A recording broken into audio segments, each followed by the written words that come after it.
Should be live now. Big up Inglewood, the rest of the world. Should be live now.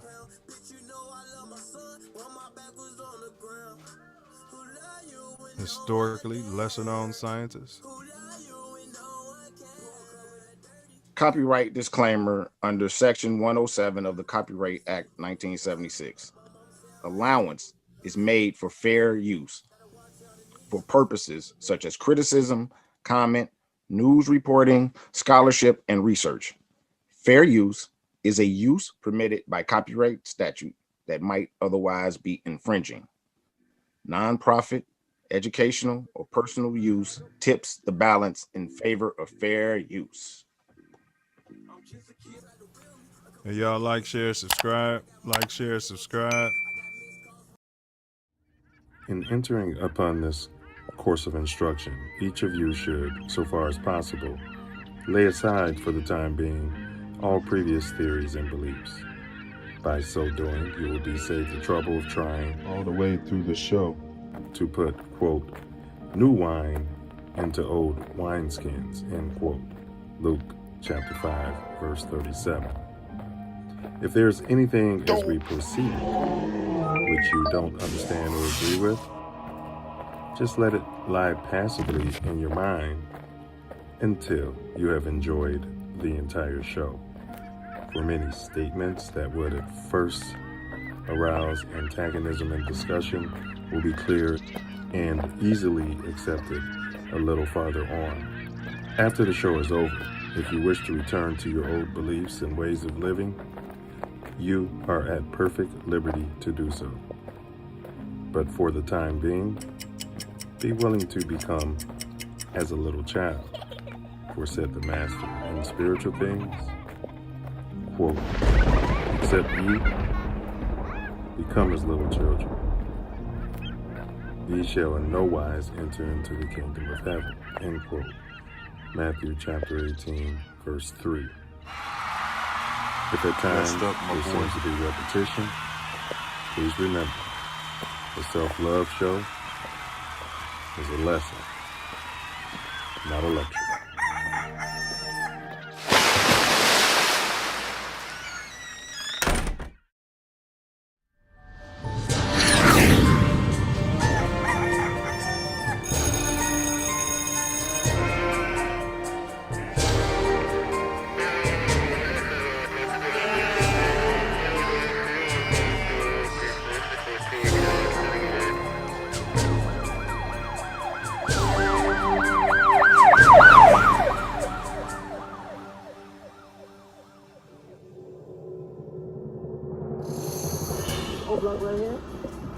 Call this shit no block. It's 10 o'clock. Where the fuck y'all niggas at? This what y'all wanted me in Chicago? O block right here. I should call this shit no block. It's 10 o'clock. Where the fuck y'all niggas at? Niggas ain't outside. It's only 10 p.m. Where the fuck y'all niggas at, blood? O block right now. Where we at? Tell you something, man. This Nino Brown, man. I'm live on O block right now. Where we at? This O block. I'm from Miami. I just want to tell niggas, man, we gotta stop killing each other, man. Yeah, this shit ain't about nothing. All that killing shit, we gotta work together, man. Stop killing each other, my nigga. I had to come over here and tell niggas that shit, my nigga.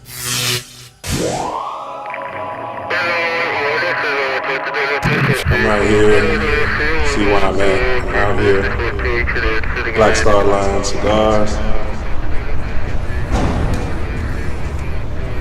from grown man, on some grown man stuff, and to the PDs, stop doing that killing.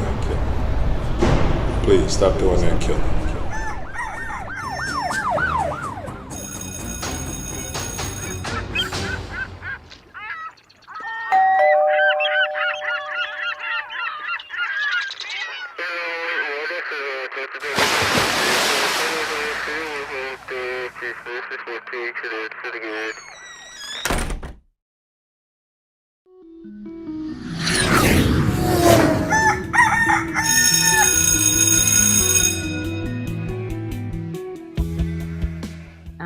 And even in this instance, if I could be of service to a 9-year-old girl or a 19-year-old woman or girl who wants to be a woman, is to really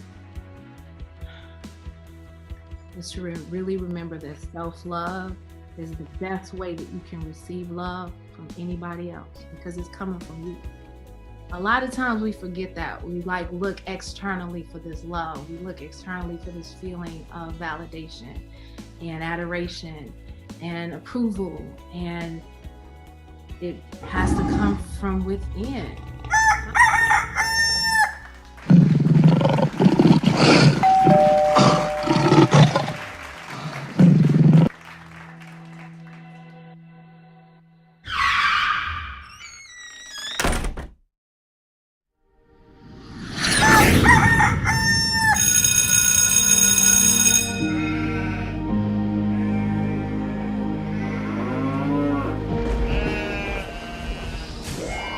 This is your last chance. After this, there is no turning back. You take the blue pill, the story ends. You wake up in your bed and believe whatever you want. You take the red pill, you stay in Wonderland. And I show you how deep the rabbit hole goes.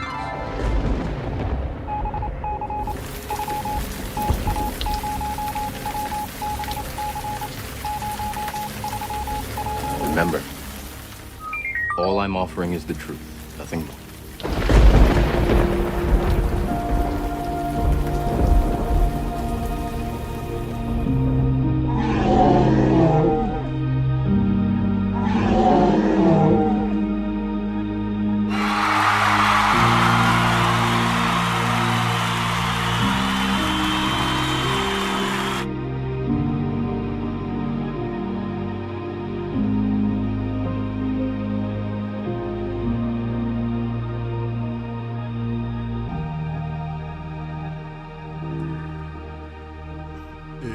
Buddy.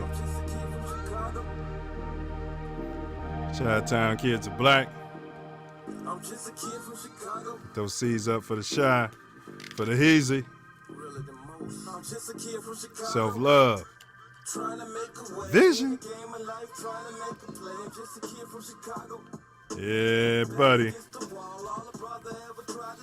What down, what down, what down, what down. Welcome to Chi-Town's very own, the Self Luv Show. We got two mottos around here. Motto number one, on earth as it is in heaven. Bing. All praise due to the ancestors. Big special ups to my late mother, Sky. And then our second motto is as above, so below. Or you could say, as without, so within. But we can be found right now, Malcolm exclusively, on the YouTube channel. This Ain't That Network. And as the millennials would say, TATN. Yeah?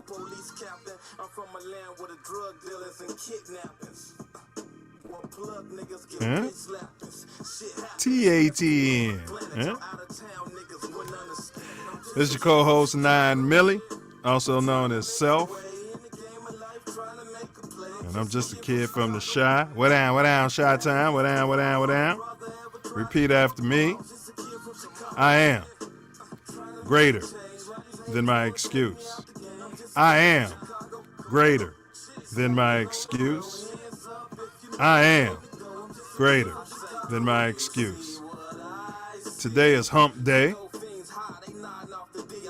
and that's May 18th.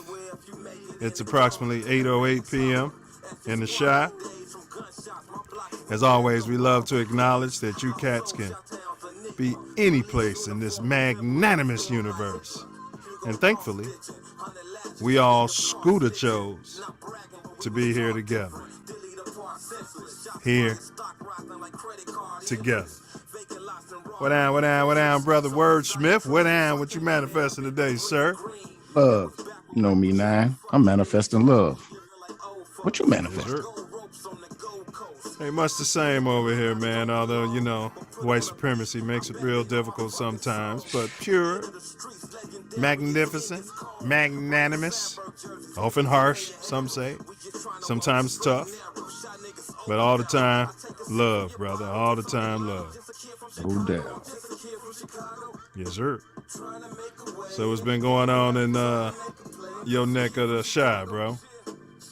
The governor has decided to be the first state to make ghost guns illegal. And ghost guns means weapons with no serial number. Oh, okay. I thought they were already illegal. So did I. That really threw me for a loop there. Maybe it's federally they're illegal or whatever, but I saw that and I read it and I had to read it twice. Like, what? It was the same way I thought silencers were illegal, and I looked it up, and then they weren't. But then their feds just arrested somebody for making them and selling them. I guess it's illegal if the people make them and sell them, but I don't know. Because they are, Fed they time. use them. They use them for a lot of things. Hunting. I'd be Yeah. like, can they use a silencer? Yeah. How does that work? Wake. Yeah. That's the power of a big NRA, right? Probably the largest lobbyist out there. Yeah. And most powerful, too. So I would concur with that, bro. Yes, sir. All right. So for y'all who may not know, quick breakdown on what to expect on today's The Self Luv Show. We always kick it off with a quote of the day. Well, we cover a quote of the day. And then the MGD, that's the Moor Growth and Development platform in which we stand. That's the foundation that we are building the nation from. And of course, we run a quick video. It's called Tattoo Tyranny. And then we have what's known as the Dome Teaser. That's a riddle. We present the riddle. We give everyone in the chat the full show to come up with the correct key or answer to the riddle. 9 times out of 10, it comes down to the co-host here, Brother Wordsmith, solving it for everyone. Still the smartest chat on the internet. And then, of course, our topic today, very interesting. Historically lesser known Black scientists and their contributions. And we have a scientist in the building. Science! My brother, Charles E. Newman, is going to step to the plate. Of course, we're going to go through our foundational questions and things of that nature. And then we're going to jump into a little bit of B1 history. And then next week, sneak peek.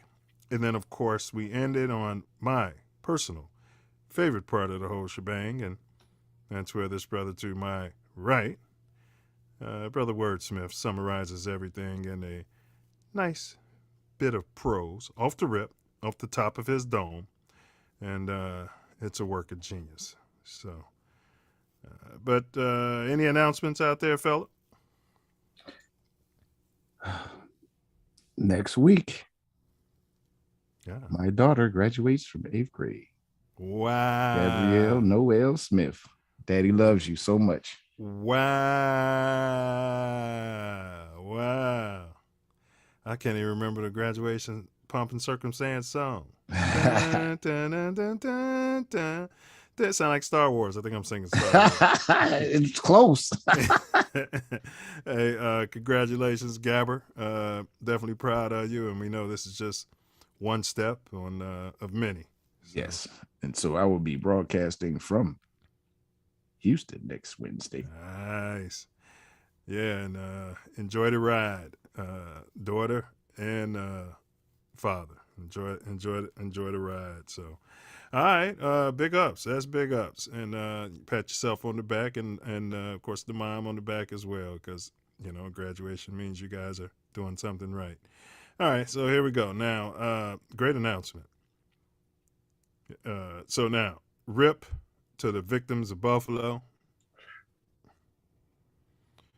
Yeah, one of our guests, Reverend Thomas, he said he's headed down there I guess they're going to be doing some show of force or protesting and stuff. Because remember, he was going to do something Friday. Mm-hmm. He mentioned on the show, so I reached out to him saying, hey, what's up? But they're going to Buffalo. So big ups to him on that, right? Huge ups.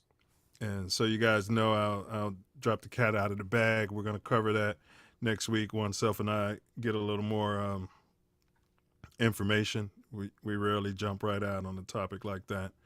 And condolences, to the families of the victims. Much condolence. And we need you cats to hit that subscribe button. Won't cost you nothing. Totally free. Subscribe. There's no content like this on the internet. So, it's all about more growth and development.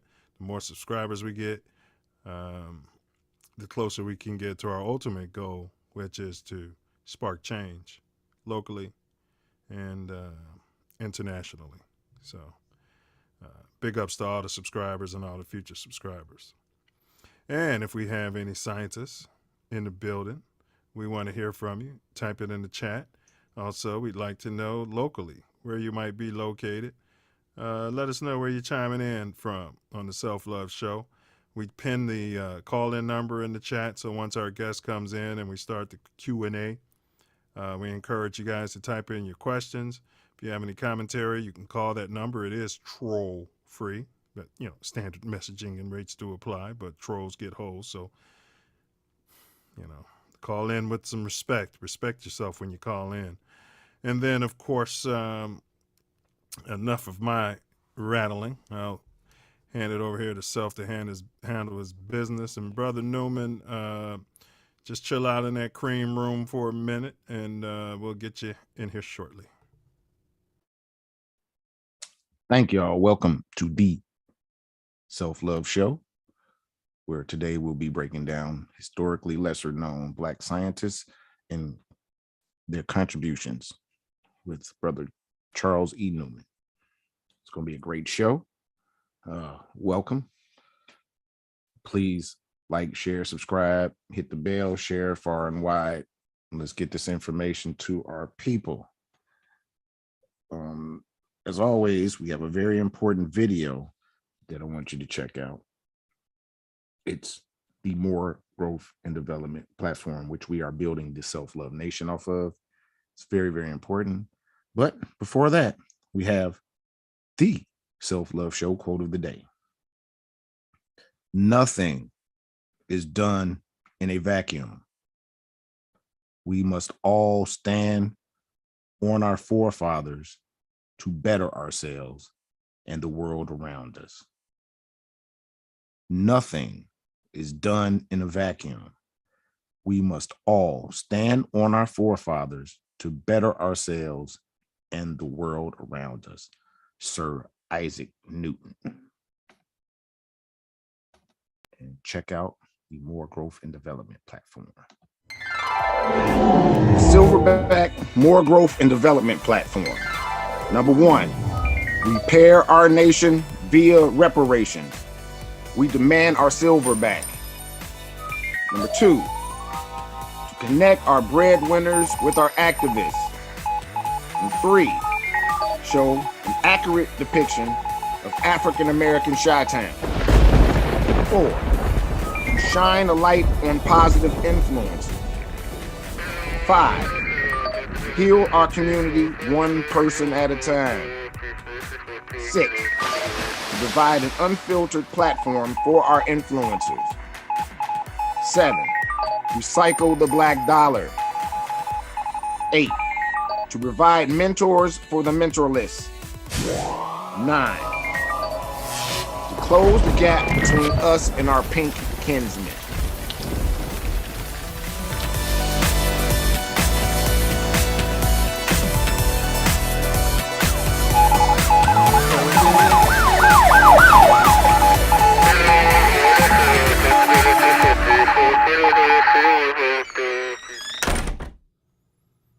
Yeah, we're going to get that. We want to go back to our top story. There's new. We're going to get that gap closed. And Self, what's number 10?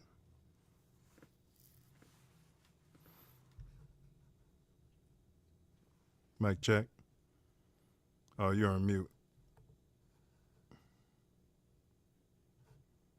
You're still on mute. So number 10 is to protect our... Go ahead, bro. Protect our women and children by any and all means necessary. Facts. I had some screw up I was doing in the background out there. Fix it. It happens. And production, if you can refresh the demo, we're going to have... we're going to do how to move or not to move as well. So just refresh your demo. That's right. Number 10 could easily be number 1. Many of those are interchangeable. By any means necessary, let's protect our portals and then our future. So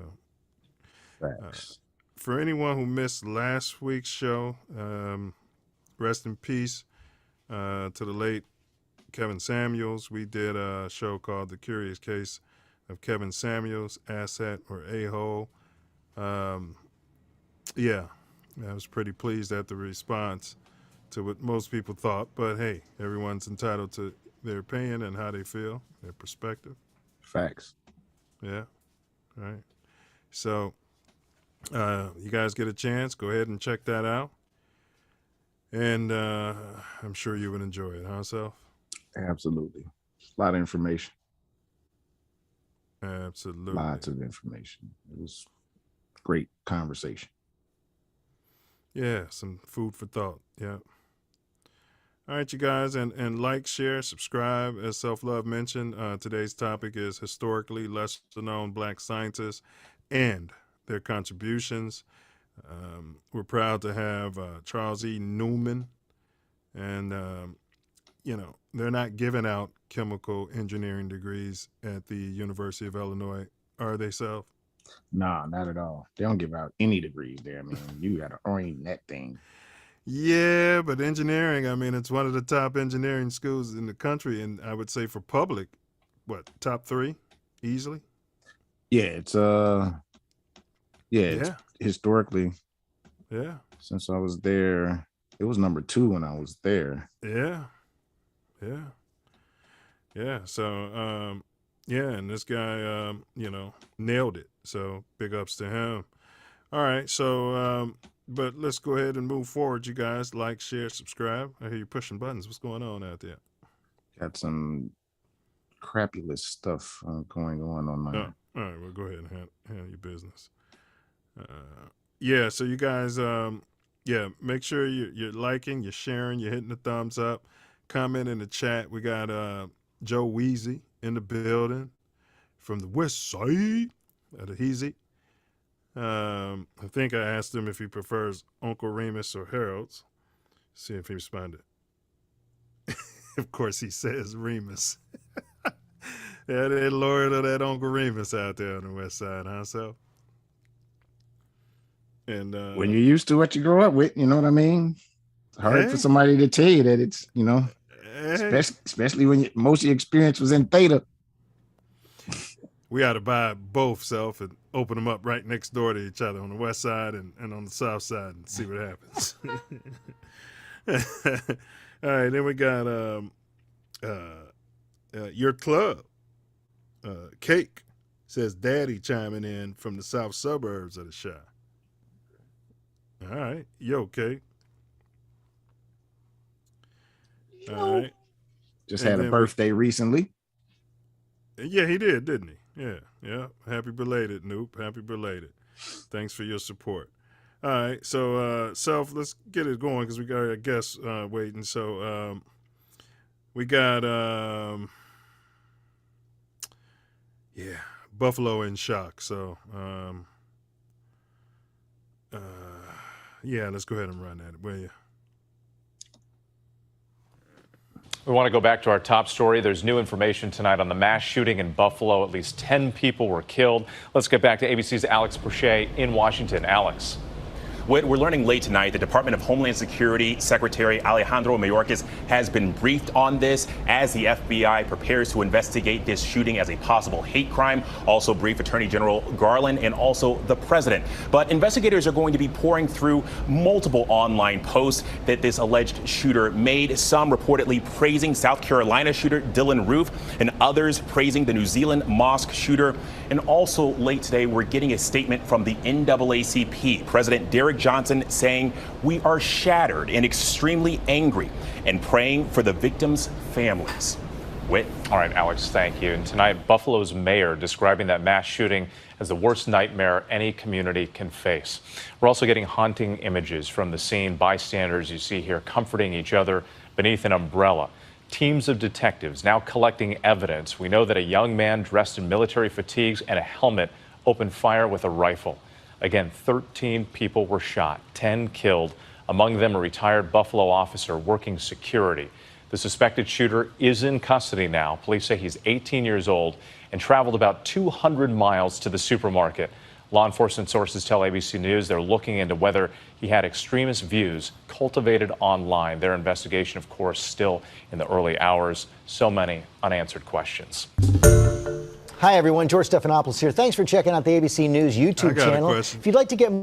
I wonder how he drove 200 miles with body armor on and AR-15 in the whip without getting pulled, in that car, without getting pulled over for nonsense, huh? Man. At 18. It's crazy. Yeah, yeah. Have you gone through the manifesto? No. Yeah. It's too soon for me. I gotta let it process. Did you see the video? Very small, short part of it. Yeah. And I didn't know what I was witnessing before, Yeah, I think I posted it somewhere that you're on. Yeah. I'm gonna reserve my comments for next week's show. So go through the manifesto when you get a chance. We're gonna cover that next week as well. But there's some, I don't blame parenting, right? I never do that. But this guy, Self, was already investigated and had to go to seek counseling for making terrorist threats to his school. Well, they were calling him teenager and all kinds of. Yeah, but I'm saying he's living under his parents' roof. He's making comments on social media saying, my parents have no idea how much weapons, how many guns and weapons. They bought him the gun at his 16th birthday. This is a recurring theme. So there are the approximate calls. Did you hear anything about his family? What they are saying? Yeah, the covert defense. Poor kid. Yeah, and then they never discuss politics, according to him, and that's something that I always say that, we got to stop sheltering these kids, because if they don't learn it from the families, we used to talk about this kind of stuff at dinner table. If they don't learn it from you, they're going to learn it from God knows who, and get sent off like he did. He's a crash test dummy, So the first doctrine that we'll save it for next week. Yeah. But you guys, make sure you tune in next week. We're going to unpack it, because Self Love and I, these savages, we don't, we don't lay off of these thugs. Man. He's terrorists. He's a kid, teenager, kid. Yeah. Oh, mother. Talking about how smart he is. His manifesto is all over the place, and Christopher Dorn's manifesto, you'd be lucky, but we'll cover that next week. All right, let's push on, you guys. Like, share, subscribe. Like, share, subscribe. That's next week's show. So let's jump on to the next one, Self. This is how to move or not to move, and this is a quick one, you guys. Should be there. It was under there. It was not the next one, but it didn't matter. It was at the bottom, or at the wrong, okay, in the wrong place. Yeah. All right, I'll get it. Safety first for this driver, strapping on his seatbelt as he settles into the driver's seat. One big problem, he's just 7 years old. Dashboard cameras captured Daniel Wittenbach taking his family's SUV for a morning joyride. He almost hit another work vehicle.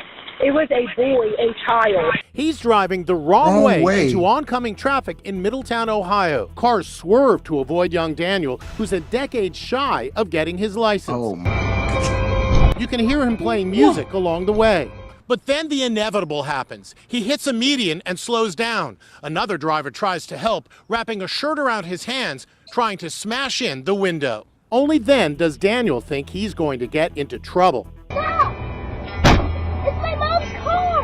He didn't understand that people were trying to help Poor him kid. and trying to stop the vehicle. Another driver tries to body block the SUV, but it still hits this Jeep head on. You're okay.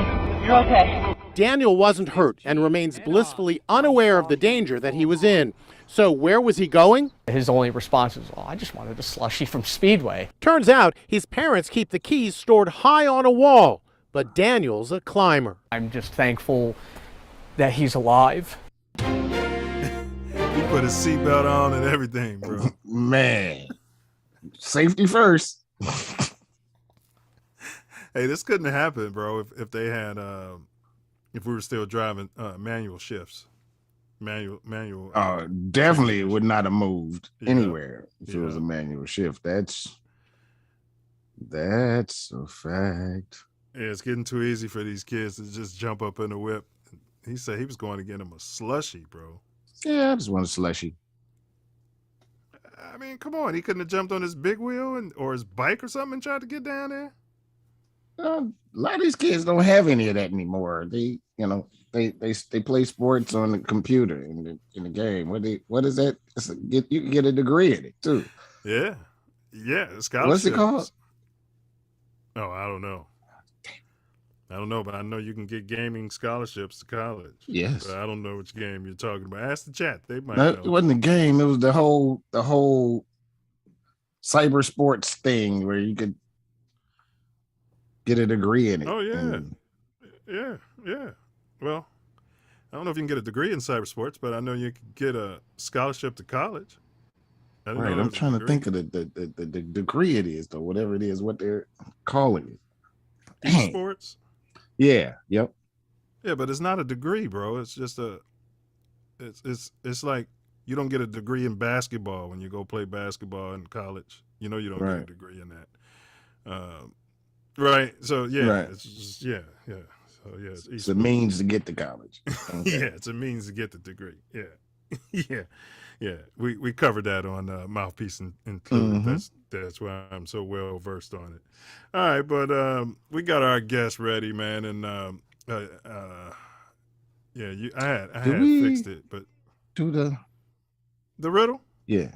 We somehow we skipped today's riddle. Here it is. Here's the riddle, you guys. The dome teaser. And the guess, I hope you hear it too, because you might be able to solve this. Many have heard it, but nobody has ever seen it. It will not speak back until spoken to. What is it? Many have heard it, but no one has ever seen it. It will not speak back until spoken to. What is it? You got thumbs up out there, Self? Looks like the Chi-Town Riddler has to give his brain some thought. All right, you guys, so that's it. If anybody in the chat, you got thumbs up? All right, so we got a thumbs up here, and he has typed in the answer, and it is correct. Let's see if anybody else can come up with it before the end of today's show. And let's go ahead and roll the promo video, a good portion of it, as I get this brother in here. We'll let him in shortly.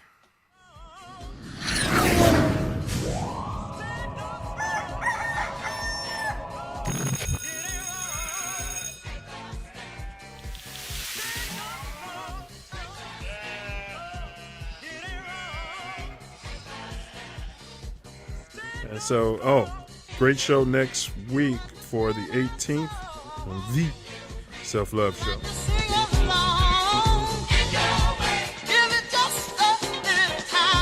We have a former chemical engineer, current civil servant for the city of Chicago.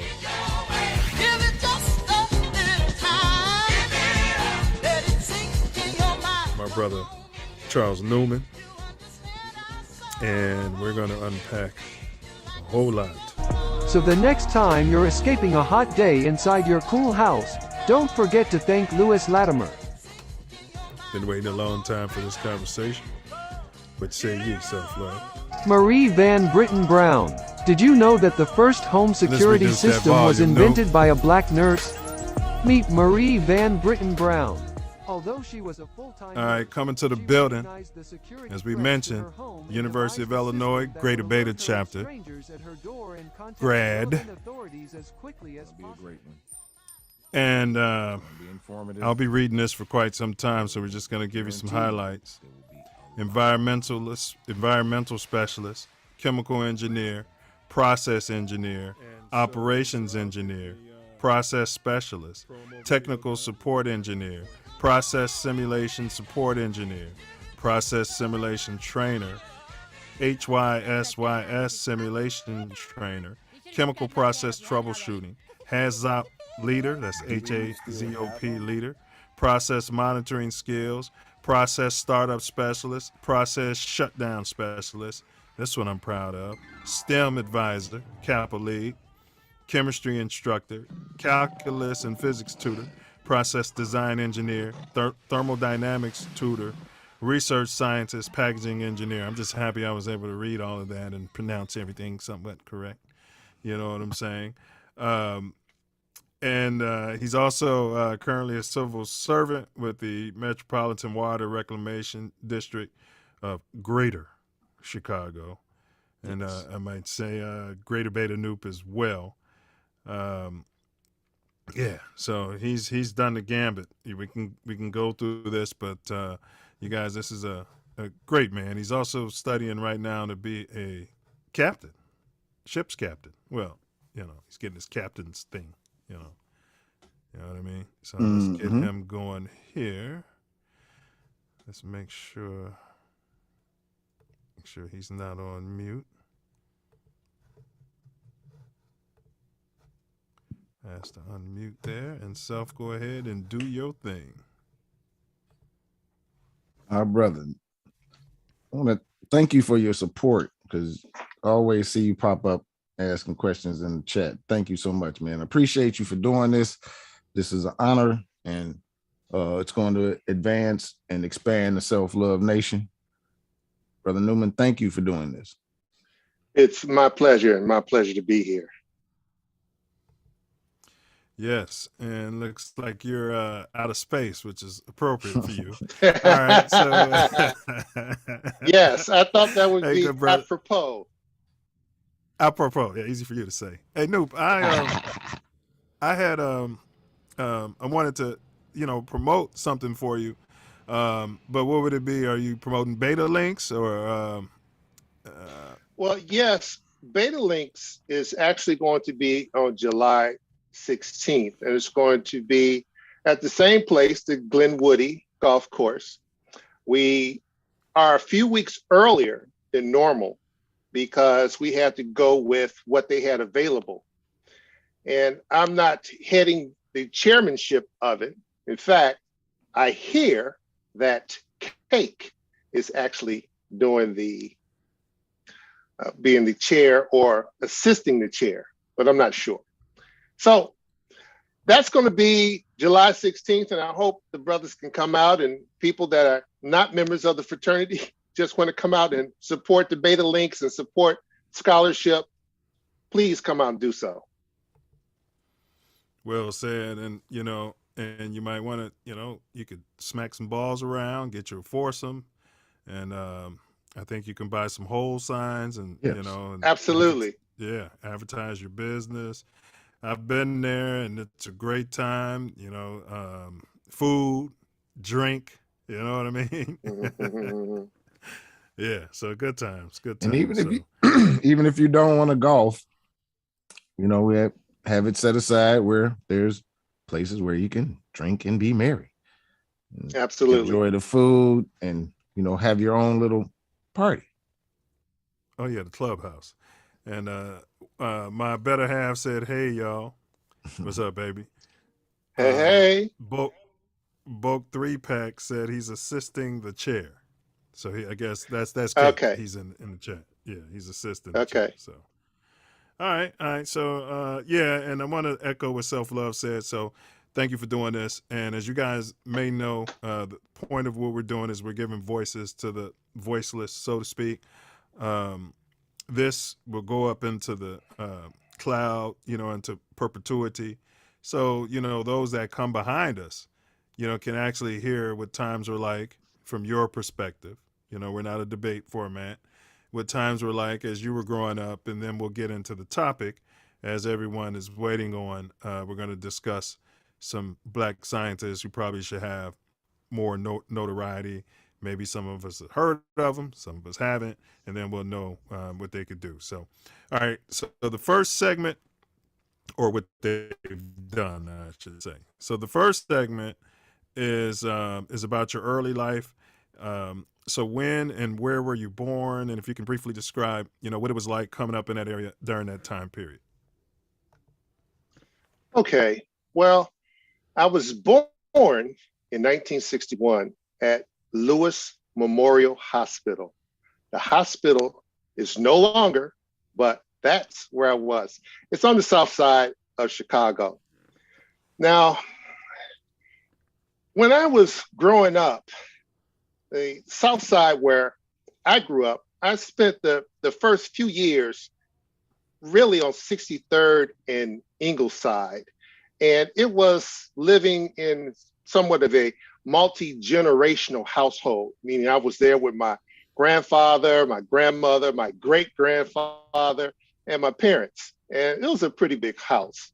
But about the time I was 2, we moved to 74th and Wabash.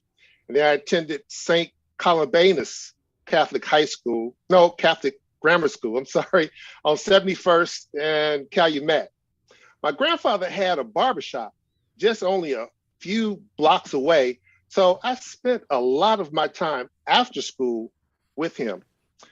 And a few years later, we moved to 89th and Euclid. That was in 1966. And I attended St. Albie Catholic School. And from there, I went to Quigley South, which is another Catholic school. And my block itself, it was pretty isolated.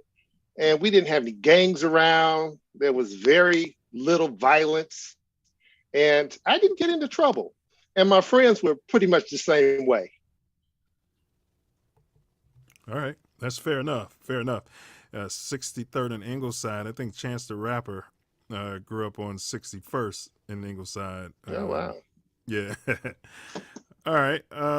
So were there any messaging that you'd like to share? I know you indicated, like for me, I would be at my grandfather's liquor store he owned on South Chicago. It was like 81st in South Chicago, called Grace's Foods and Liquors. But for you, you were at the barbershop, getting that wisdom, and I'm sure overhearing, great discussions. So any messaging or colloquialisms or sayings that any of the elders who may be ancestors now that you can remember, to get you on your way?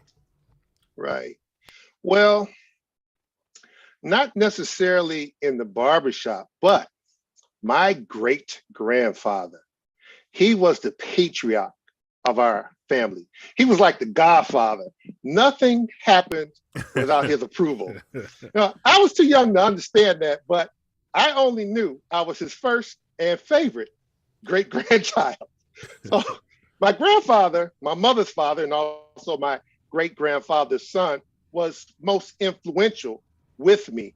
My grandfather was a very kind soul. He emphasized education, and more than anything, he told me that you can diffuse a lot of anger just by being kind. Your expression and your actions are always louder than your words. Actions speak louder than words. Yes. All right. Well said. May he rest in peace. Yes. Okay, so now, now during these times, so we'll say up until around the time you were like 9 or 10, was there any interactions in your community, or when were you interacting with non-blacks? You know, for instance, Native Americans, Jews, Hispanics. Was any of that going on coming up? Oh, absolutely. Now, when we moved from Wabash to Euclid, we were the first Black family on the block. For the first 3 years, most of my friends were white Jews. In fact, there was a synagogue about a block away from me. I went to a Catholic elementary school. I came from St. Columbanus and went to St. Albee. But St. Albee really changed quickly. It changed from white to mostly Black in less than about a year, where it took probably about 3 years for my particular neighborhood to change. And once I graduated from elementary school, which was all Black at that time, I went to high school, which was 90% white. That was Quigley Seminary South. And that's when I actually got my first taste of bigotry. And the white students there seemed to be more tolerant of me than those who didn't. But still, there were some bigots. And when I grew up and had the white Jews in the neighborhood, they were very nice to me. And we got along just great. All right, so you had some bigotry at in high school. Yes. We're having technical difficulties. Okay, there we go. All right, can you kind of go into like the year that was and what you can remember that you were like, man, okay, there's something going on here. Right. I'm different. Coming from a strictly Black elementary school, because like I said, the neighborhood, it changed at least about 6 years previous. So now I'm used to all Black people. And going to a white school, and you have people, we had Lithuanians, you had the Irish, you had all kind of cliques. And it was always some racism that it wasn't very overt. It's always a little bit undercover, but you could feel the tension. But you also knew that most of the white guys there were afraid of the Black guys. So that's probably why we didn't really get into a lot of scuffles. Every once in a while, you would see a Black on white fight, but it didn't last long.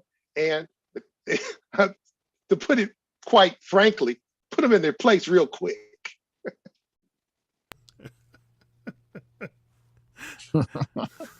In fact, well, that brings me, you all know Bill Patterson, who's a Newt, Beta Newt. Well, this was a story, and I'm gonna make it brief too. We were in the locker room, and there was this Irish guy who was on the soccer team. So his legs were very well developed. He was always working out. And he got into it with Bill Patterson. Bill Patterson, he grew up in an area, a very rough area. And by this time, Bill had already attained his black belt in Shorin-ryu karate. And the guy came at Bill quickly, fast, rushed him. And it was some kind of issue they had. I don't know exactly what it was, but it was another black and white fight. And he rushed Bill. Bill kind of sidestepped and hit him with a punch. This is called a seeking. He hit him so hard, so fast, the guy stopped. It looked kind of like a cartoon. He stopped in his tracks. He just looked, he was gazed, and then he just fell to the floor, knocked out cold. And Bill, he, usually you're supposed to hit with these two knuckles here going, well, I think he got these knuckles on the side. And I'm not going to say exactly what Bill said, but he said, I hurt my hand and walked out. So, yeah, but it was things like that where there was a quick fight and it was over. It was never like a race riot. Right. Yeah, those are that was probably the biggest learning lesson that Irish kid got at Quigley, because Yeah, those Irish come up with the luck of the Irish and the fighting Irish and all of Right. that, and now you're Well, let me tell cartoon you character. one other thing here. He ended up going to U of I with Bill, and they became good friends. Oh yeah, yeah. Yeah. Yes. He majored in But see, but that's why electrical we say- engineering. Oh, okay. Mhm. All right, but that's why we say use your hands and your words, and put the guns down because, Right. yeah, that's just too easy to take life. So, and speaking of guns, you mentioned that the community was different. So when up until the time you went to the University of Illinois, how many times, if any, can you remember hearing gunfire growing up? Man, I didn't hear gunfire at all except on New Year's Eve. That was the only time. We didn't have any real gangs. I tell you, we had a few little bitty gangs, and I don't know if you could call them gangs. You could call them glorified clubs with tough guys in it. Yeah. Because it was only maybe 4 or 5 people. And I'm tell you, I'll give you an example.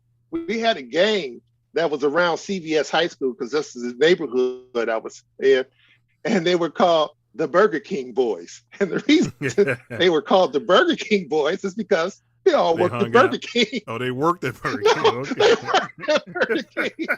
They had jobs.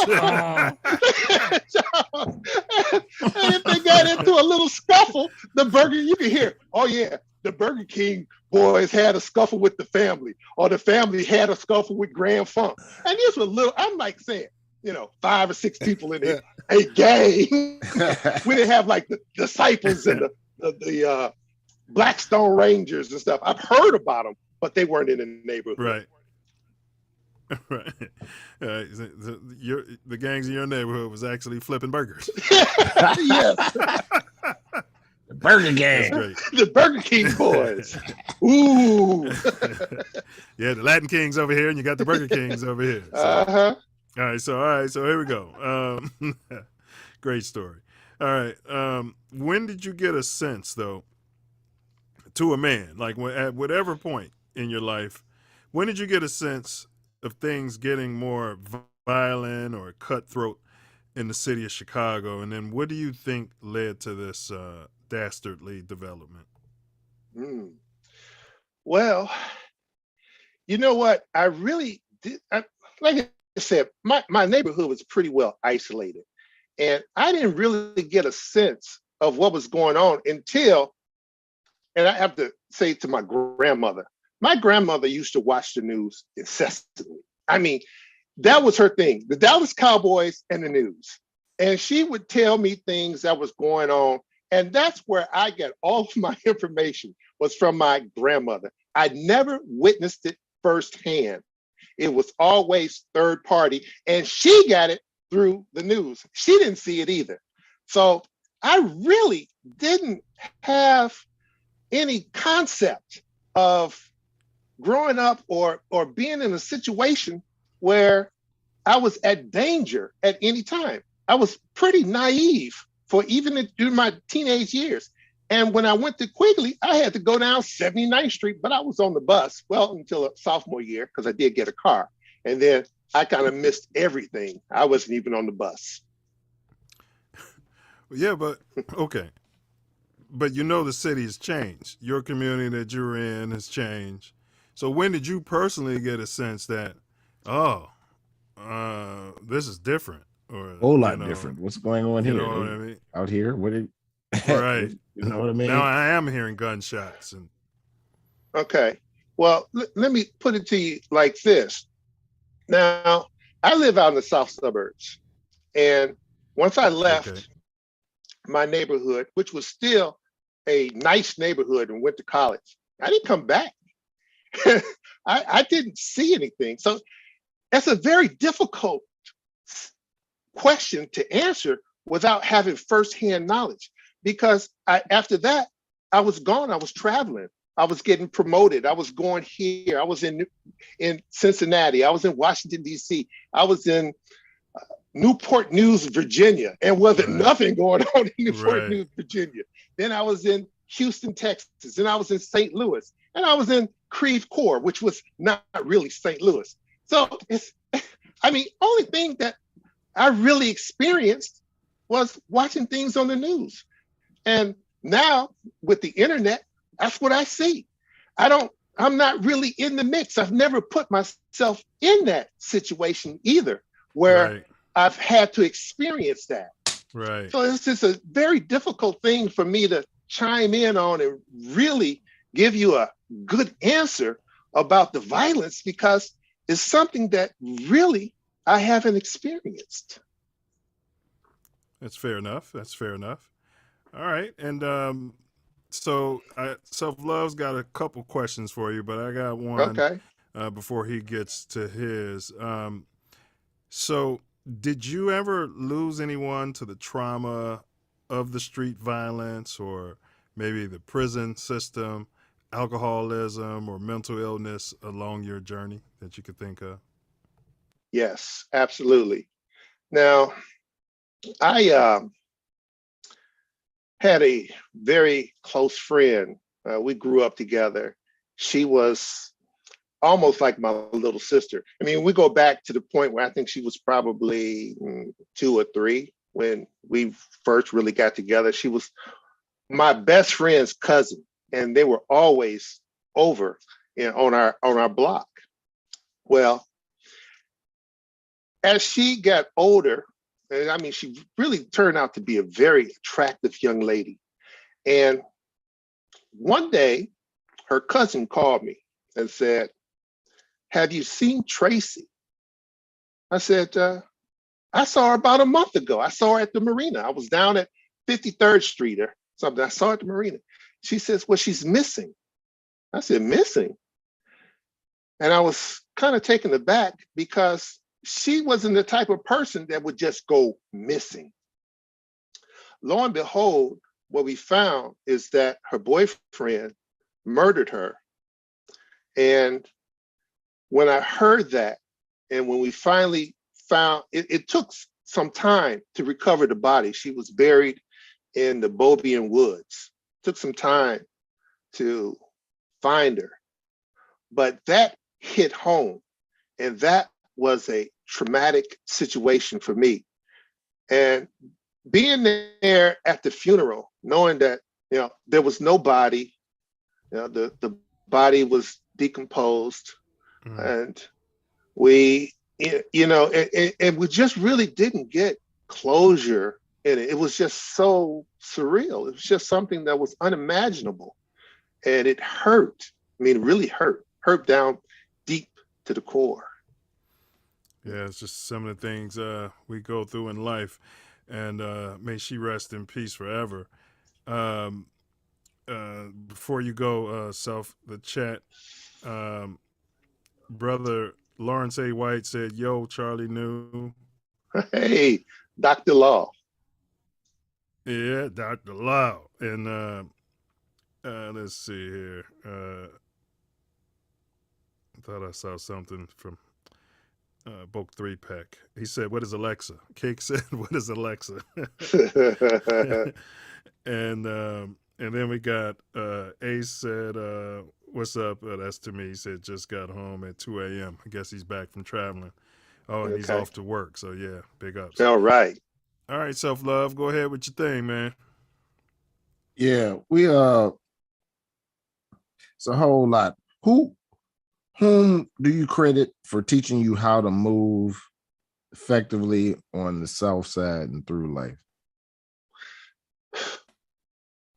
Well, I think probably, and I have to go back to my grandfather, because my grandfather had a lot of common sense.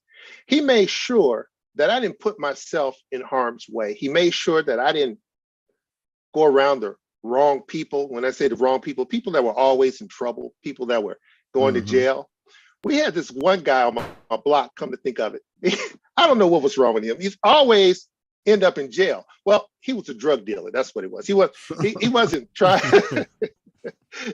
he wasn't no thug type deal. He wasn't out there trying to kill people. Well, not literally kill people with guns and stuff, kill them with drugs, but he was a drug dealer. So I stayed away from him because He probably had some people that I did not want to be around. And my grandfather emphasized to me time and time again, Charles, these are the kind of people that you don't need to be around. This is what you need to do. You need to study. You need to do that. He always had something that I needed to do, but he was so proud of me. Anytime I brought home some good grades, I was gonna get paid. I would love my grandfather. So he was the one who told me, not really, the navigation was stay away from the people that may do you harm. And that's what I did. Amazing. That's excellent. Okay. So in light of all that, what advice do you have for young Black men regarding survival, struggle, and success? Wow. Okay. Well, first of all, regarding survival, these days, you got to keep your head on the swivel. You have to be aware of your surroundings. You have to be aware of the people you talk to. And now, with the age of the internet, you can be instantaneously put in touch with someone that you don't know on the other side of the world, on the side of wherever. Could be at your back door, and they're saying they're somewhere else. So you even have to be aware now that the communications are so quick and so fast that it could be to your detriment. You have to be aware of all the things that are around you with this technology that could be very harmful. So, I'm sorry, Tori, what was the second one? It was survival, struggle, and success. Okay, struggle and success. Okay, now, there's always going to be a struggle, especially for us Black people. Always a struggle. And in order to usurp that struggle, you have to be the brightest and the best all the time. And when we talk about some of these scientists, and you'll see back in the day, they were the brightest and the best. You have to be the brightest and the best. And as far as success, oh my goodness, success starts in the home. If you don't get a good foundation from the time you come into this world to the time you leave the nest, you are going to have a very tough time. And when I say success, I'm talking about the nurturing. I'm talking about the types of things that you are exposed to, the things that you should learn. For instance, I always say, when you're a young person, and I don't have any kids, but I know from watching other kids and the ones that have been successful, they play a musical instrument. And if you play a musical instrument, especially if you master classical music, it actually helps the cognizant development of your brain. Play a sport where you have to play as a team, because now you are developing what it takes to be successful by working with other people. Learn to play chess. Now you're getting logic, because now you can think ahead. You're starting to see how things fit together. And lastly, be aware of what you want to do. It is so hard for us young Black person to figure out, what do I want to do in life? But once you figure that out, find out what it is you need to do in order to make yourself successful, whether it's talking to someone who's doing what you want to do, or getting information from the internet, from books, just information overload. You can never have too much information on something that's going to make you successful. That is great sound advice. Man, well said. Extremely well said. Yeah, he encompassed mentorship in that. Because even for me, Brother Newman, that was the toughest thing for me, like you just said, figuring out what it is that you want to do, and then taking a step-by-step approach to closing it out. Yeah. Right. And so also, I did want to because we're about to just take a short break. But is there a link, Cake? I don't know if you can hear me, or Brother Newman, if you could send me a link for Beta Links, how people could support or chime in. I don't know if you guys have that link ready or not yet. It is not ready yet. Okay. All right. Well, no worries. Didn't mean to put you on the spot. That's okay. All right. So now, Cake, yeah, it would have been ready if Brother Newman was still in charge, I'm sure. All right. So, Brother along Newman, with some great videos. exactly. We'll see you. We'll see you in 6 minutes. Stretch your legs out. We take a short break, and then we'll come back and close it out, sir. Okay. Appreciate you. So, all right. Thank you. Yeah. Yes, sir. Expansive. Facts. A lot of great information. Excellent advice for a young man. But y'all know how we do. We're here with Charles E. Newman, and y'all know the format. We done broke down early life. And then we're going to get into the foundational questions, I think, or we're going straight into the contribution. Yeah, that's right. Foundational questions. Yeah. And then expand into our real topic. And I'm sure it's going to be expansive. This brother's full of information that we can use to raise our nation.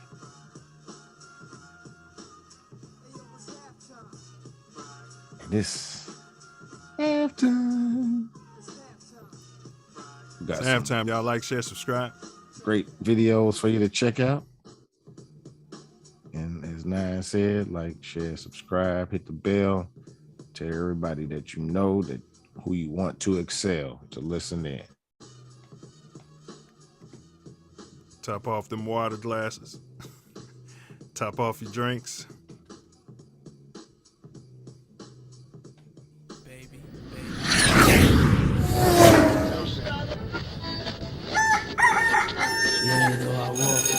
I'm not saying I'm going to rule the world or I'm going to change the world, but I guarantee that I will spark the brain that will change the world. And that's our job, is to spark somebody else watching us. We might not be the ones, but let's not be selfish, and because we're not going to change the world, let's not talk about how we should change. 24 years ago today, iconic rapper Tupac Shakur was shot here in Las Vegas. The rapper was shot inside of a BMW while stopped at a red light on Koval and Flamingo. We all know the story. He then died 6 days later. The shooting happened after a Mike Tyson fight against Bruce Sheldon at MGM Grand. And then there was a brawl inside of the lobby right after that fight. Tupac was in the car with Marion Suge Knight, who was grazed by a bullet. No one has ever been arrested for Tupac's murder.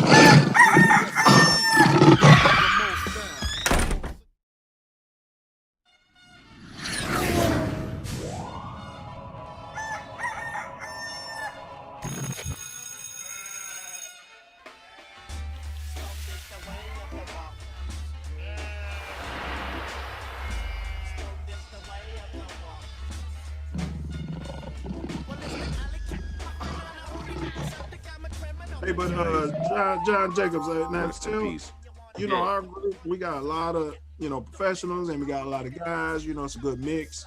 So one of our goals here, what we're doing is we're trying to link cats like yourself with the boots on the ground, you know what I'm saying, with other cats who necessarily don't have their boots on the ground, but they might be able to, you know, write a bag or write a check. You know, that's what we specialize in, you know. Yes, sir. So go ahead, man. Just first, if you could tell everybody, like, just give a little background on yourself and then what you're doing now. Oh, man. Okay. Well, you know, you pretty much summed it up the way you brung it in. We was the younger cats that he was talking about, you know what I'm saying? You know, and, you know, most of us here are here on our shoulders. You know what I'm saying? We did our own thing the way we wanted to do it.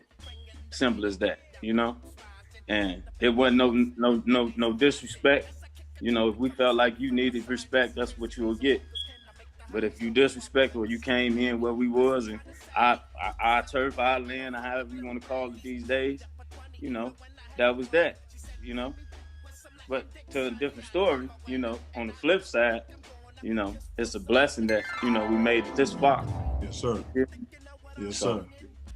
you know, a lot of things transpired from that point to now. You know what I mean? Like reality check, you know what I'm saying? So, man, you know, we had to jump on the other side of it and, you know, really face the realities and the facts of what's really going on, and partly to blame. You feel me?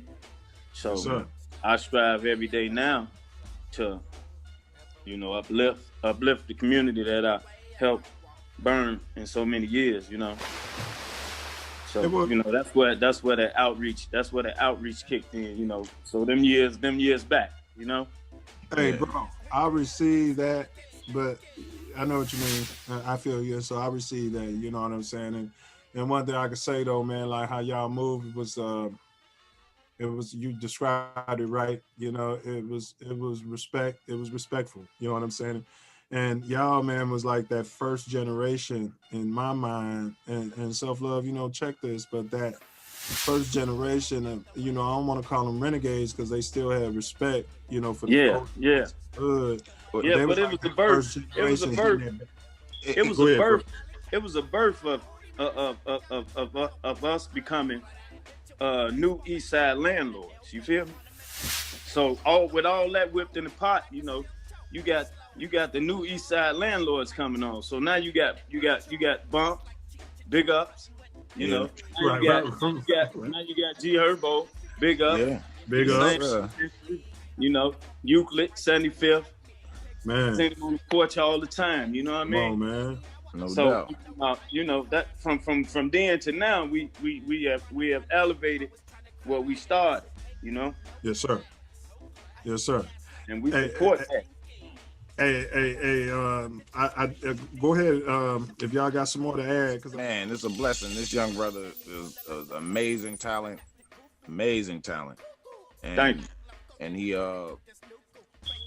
you know, had the rough around the edges lifestyle. You know what I mean? He didn't come up like that, like everybody. You know what I mean? He'd take care of himself. Him and they took care of themselves. Right over here by my crib, right here. I witnessed it, like, you know what I mean? And I also know that it wasn't their choice. Like the old heads, they was out of there. They got arrested or sent away or killed. And, you know, they was kind of left on an island, and, you know, and they did what they had to do. Much respect. Salute. Hey, but I want to say one thing. This ain't no exploitation. What's going on? This is Cotton. Be sure to subscribe to my channel if you haven't already, because subscribing makes you feel good. Do you still have them?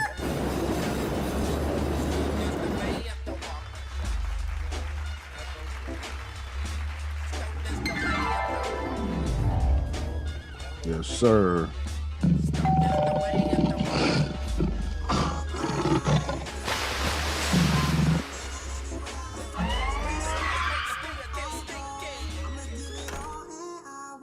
Yes, sir.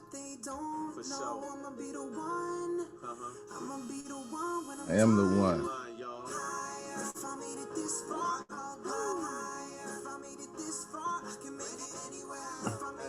This fun. Welcome back. We're black. Yes. The Self Luv Show, where tonight we are unpacking historically lesser known black scientists and their contributions with Mark Newt, Charlie New, Charles E. Newman.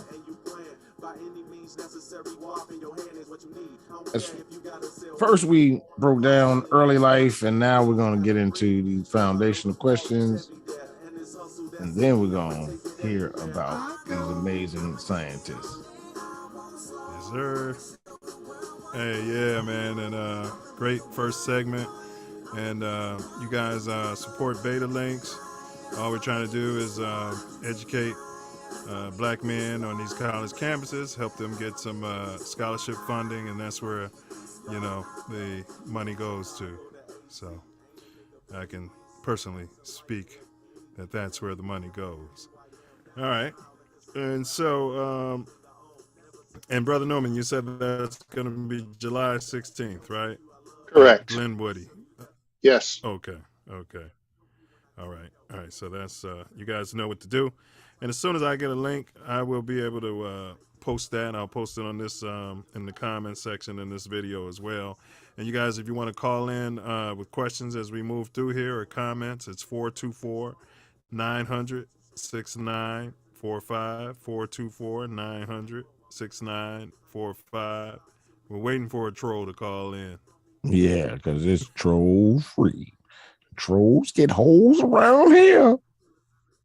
Try it. Hey, so are you hearing the guests through both earpieces? I am. Yes. But you're not hearing me through both earpieces. Oh, no. Brother Newman, do you hear me through both, on both sides of your ear? 1 2 1 2 1 Yes. 2. Yes, I do. That's weird, Self. Completely. Yeah, it's completely weird. I'll just worry about it. I'll make myself. You got to remind me to worry about that, Self, after this show. Hey, if everybody else is cool, I'm cool. Yeah, but still, I mean, I'm curious now. But let's move on with the second segment here. And big ups to Trife for that lovely Trife song Mac. that we use, Trife Mac. All right, so now we get into our foundational questions, Brother Newman. These questions we ask every single guest, and so just shoot from the hip. What is your take on reparations? Well, I feel that the playing field is tremendously lopsided and tilted greatly in favor of white America. There's no pulling yourself up by the bootstraps and compete when the dice is already loaded in the favor of the house. The disparity of wealth between black and white has not created equal opportunity. The United States and the wealth that is here was built on the backs of hundreds of years of black enslavement, followed by 150 years of wealth discrimination and unequal opportunity. Facts. Wealth powers the world. Not only do I believe that reparations should come in the form of money, it should also come in the form of political, social, and behavioral reparations. The boat has to be tilted upright, and it has to be tilted to the other side for a long while until it slowly balances back into the middle. Well, that was so well said. We have to get you out on the front lines. Wow. Yeah. We got to get you on the front lines of this reparations debate in Congress. Absolutely. Yeah. Very, very well said and spoken. Yeah. Thank you. Facts. And all facts. All right, so. I can't hear you out the app. Let's see. 1 2. Can anybody hear me? Now, yes, I hear you. There. All right. Still having issues, but as long as you guys can hear me, that's all that matters. 1 sec. Okay. All right. So, when you gave that answer, the spooks are hacking us. But any myth Facts. or stereotype regarding black men or women from our city, the greater Chicago area, that you want to discuss or clear up? Okay, yes. I travel around and I get hit with Chicago is a violent town and the violence is perpetrated by the black race. I think the media amplifies violence in Chicago and makes it seem like people can't walk out their homes without being Facts. shot, Facts. you know, stabbed or killed. The majority of Black people are law-abiding, sensible, nonviolent people.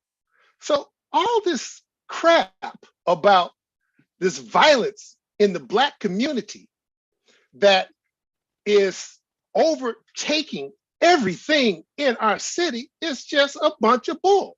Because most of the people that I know are law-abiding citizens, and they are not into that stuff.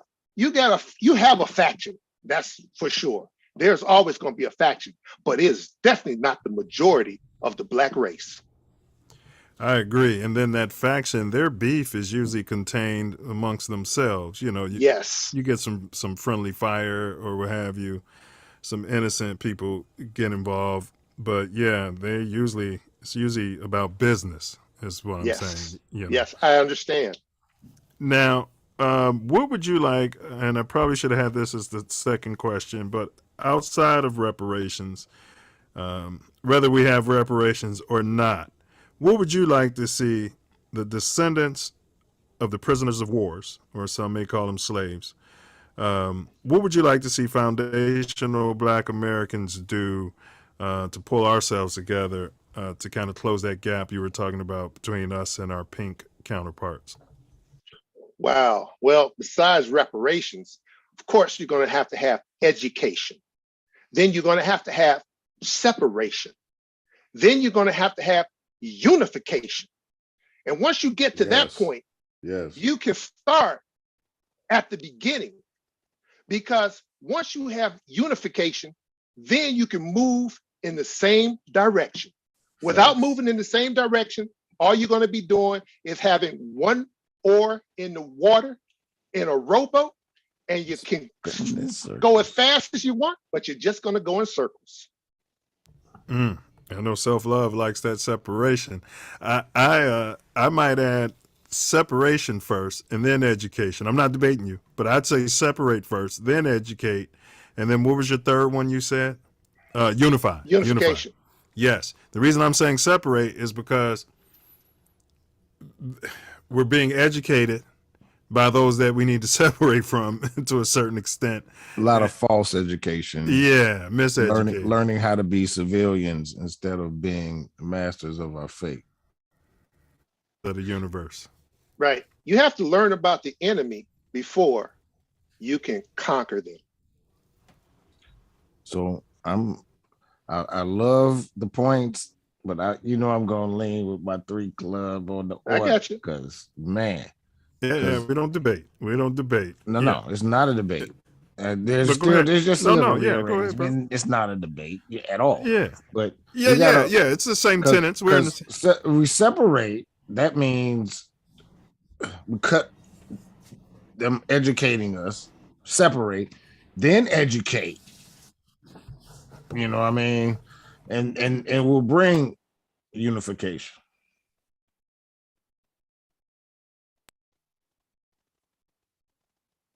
You can educate on the, re-educate and then separate. Some people might need the re-education to separate. Facts. So it could be either way, but I love it. All right, but great tenets, bro. I love all 3 of them in any order. I'll take it. Yeah. Great answer. All right, so you touched on this earlier, but can you discuss mentorship, your position on my position on mentorship? Yes. Okay. Well, absolutely. I think, first of all, when you are looking at mentorship, it's necessary to know firsthand that there is a lack of mentorship. And part of what we have to do in the corporate arena is learn how to network. Strong networking means that you have to understand the game. You have to know how to play it, and you have to know the steps to master it. The game is the fundamentals of success. The mentor is not just an adult, but an adult who has mastered the game. Each one teach one.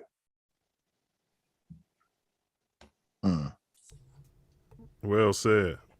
Well said. Because very.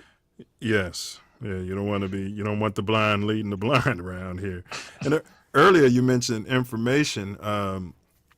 We had a guest, Beckham, knowledge, and he was big on opting into the information. You know, Yes. he might have said that 15 times on the show. Yeah. You know, so that's very important. All right. Let's see here. I think one more, and then Self Love's got a couple questions for you. In your mind, what can black men do to protect black women from being murdered, kidnapped, and sex trafficked more than our other races? Wow. You know, I tell you, I've personally known one lady murdered in my lifetime, like I said before. And I don't know if anyone's child, mother, auntie, friend, kidnapped or trafficked. I mean, my ignorance is just not allowed me to properly address this with any type of plausible solution. So I apologize for that, because I just don't, I'm not in that arena. I hear about it, but I don't know about it. And it's probably my fault for my ignorance and not knowing about such things.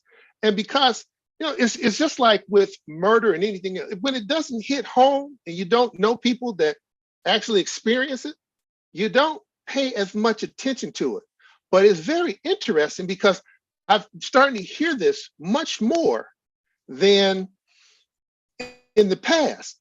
And it's something that needs to be investigated, something that I probably need to be aware of, because sooner or later it will hit home. And if I'm not prepared for it, I'm not going to know what to do. So it's going to take a lot of thought. And I just don't know at this point exactly which way to go or what to do. It's an enigma to me. I'm just puzzled. I don't know. Well, that's a fair answer. And, you know, it's been an issue since, quote unquote, chattel slavery and the Reconstruction. I have a theory that slavery was all about the sex trafficking and the sexual assault more so than the labor. You know, the labor was just a bonus. You know, it's just my theory, because I wouldn't put anything past certain people after, you know, what we saw the other day. But Self Love, is any comments on you, and then a couple questions that I know you had. I'm theorizing it's more on the theft of children. That's how you can really enslave a group of people and steal some children and bring them in and indoctrinate them how you want them, while they're in theta state of life. And then you can, for lack of a better term, make more beings from, you know, interaction, RA, SA, whatever they call it. But what is your take on Black Lives Matter? Wow.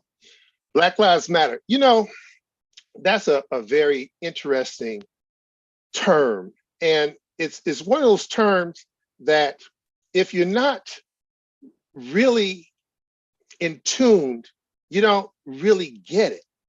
And I feel, you know, that the persona of the organization actually supersedes the scuttlebutt about the founders and the organizers. I feel that most people take it at face value and believe the mantra, and that it has inspired people and more active in civil and social rights.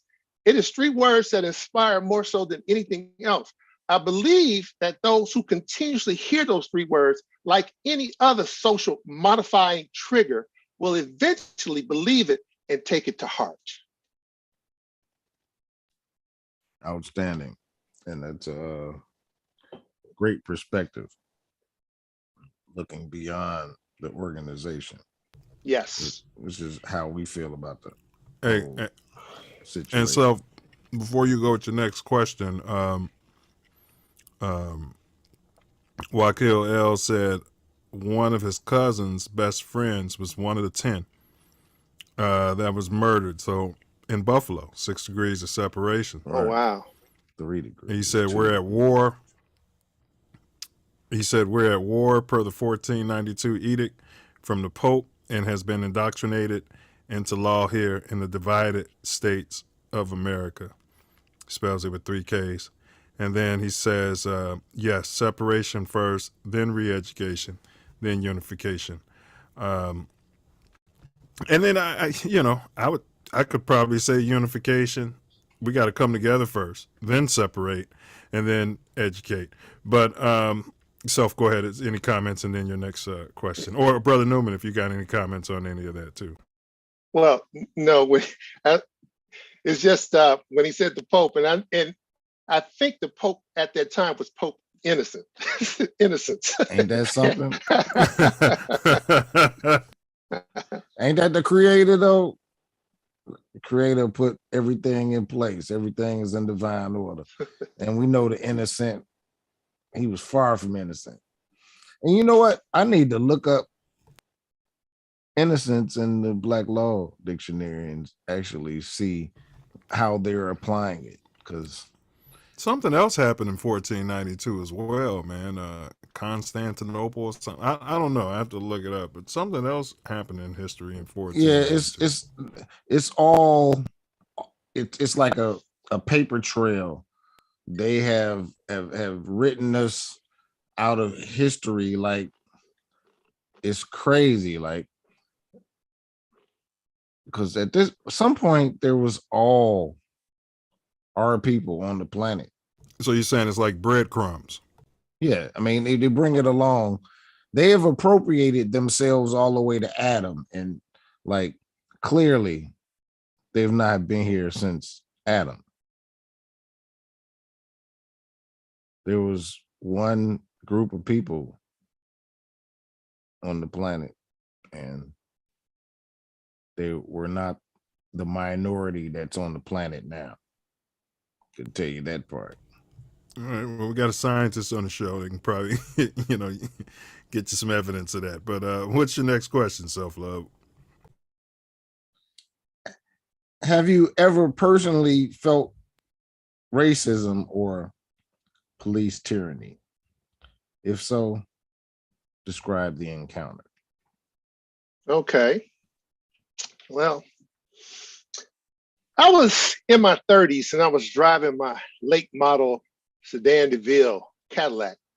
I think I was either in Des Plaines or Mount Prospect, Illinois. All of a sudden, whoop, whoop, there's the police behind me. I pulled over. The cop asked me to see my license and registration. I asked, what did I do, officer? The officer didn't answer me. And he just looked at me and he says, are there any drugs or alcohol in your car? I said, no, there's just no alcohol in it. He peered back, he looked at my license a few times, gave it back to me and said, have a nice day, and walked away. I was just so befuddled. I didn't understand that at all. And all I could think of is I had been racially profiled at that time because I was driving a new Cadillac. I was probably making more money than he was at the time. And he looked at me and said, I just want to mess with this black man. And I didn't realize that right at the time, but as I was riding home, I got pissed off. So that was one of the earliest times. I mean, and that was late in life, other than a couple of incidents in high school. But it was just unnerving. That's what it was, unnerving. Where was that? Was that in the south suburbs or in the city? I'm sorry. No, that was in northwest suburbs, out in Des Plaines, somewhere out that Prospect. Way. Yeah, Mount Prospect. Yeah. Yeah, I was doing some work as a scientist out there. Scientist? Yep. And then if you didn't have your license on you or anything, or if they smelled Yeah. marijuana, or it would have been one thing after another, and then now you're in jail, and then now you lose your job, potentially. All this is potentially. And that's how they shake you down, but you weren't doing anything wrong. I was No. thinking, no, officer, there's nothing in my car because it's all in my system. well, see, Mills, you're quick like that. I'm not that quick, especially if when this was like probably my first time being pulled over in that situation. I mean, I've been pulled over for doing traffic violations and stuff when I know I was in the wrong. You know you did something, right? But I wasn't doing anything. So that was my first time that happened. Yeah. Yeah. You got to come up with that stuff, you know. I smell marijuana. Whoever knew it blew it. Yeah. How you know marijuana smell like?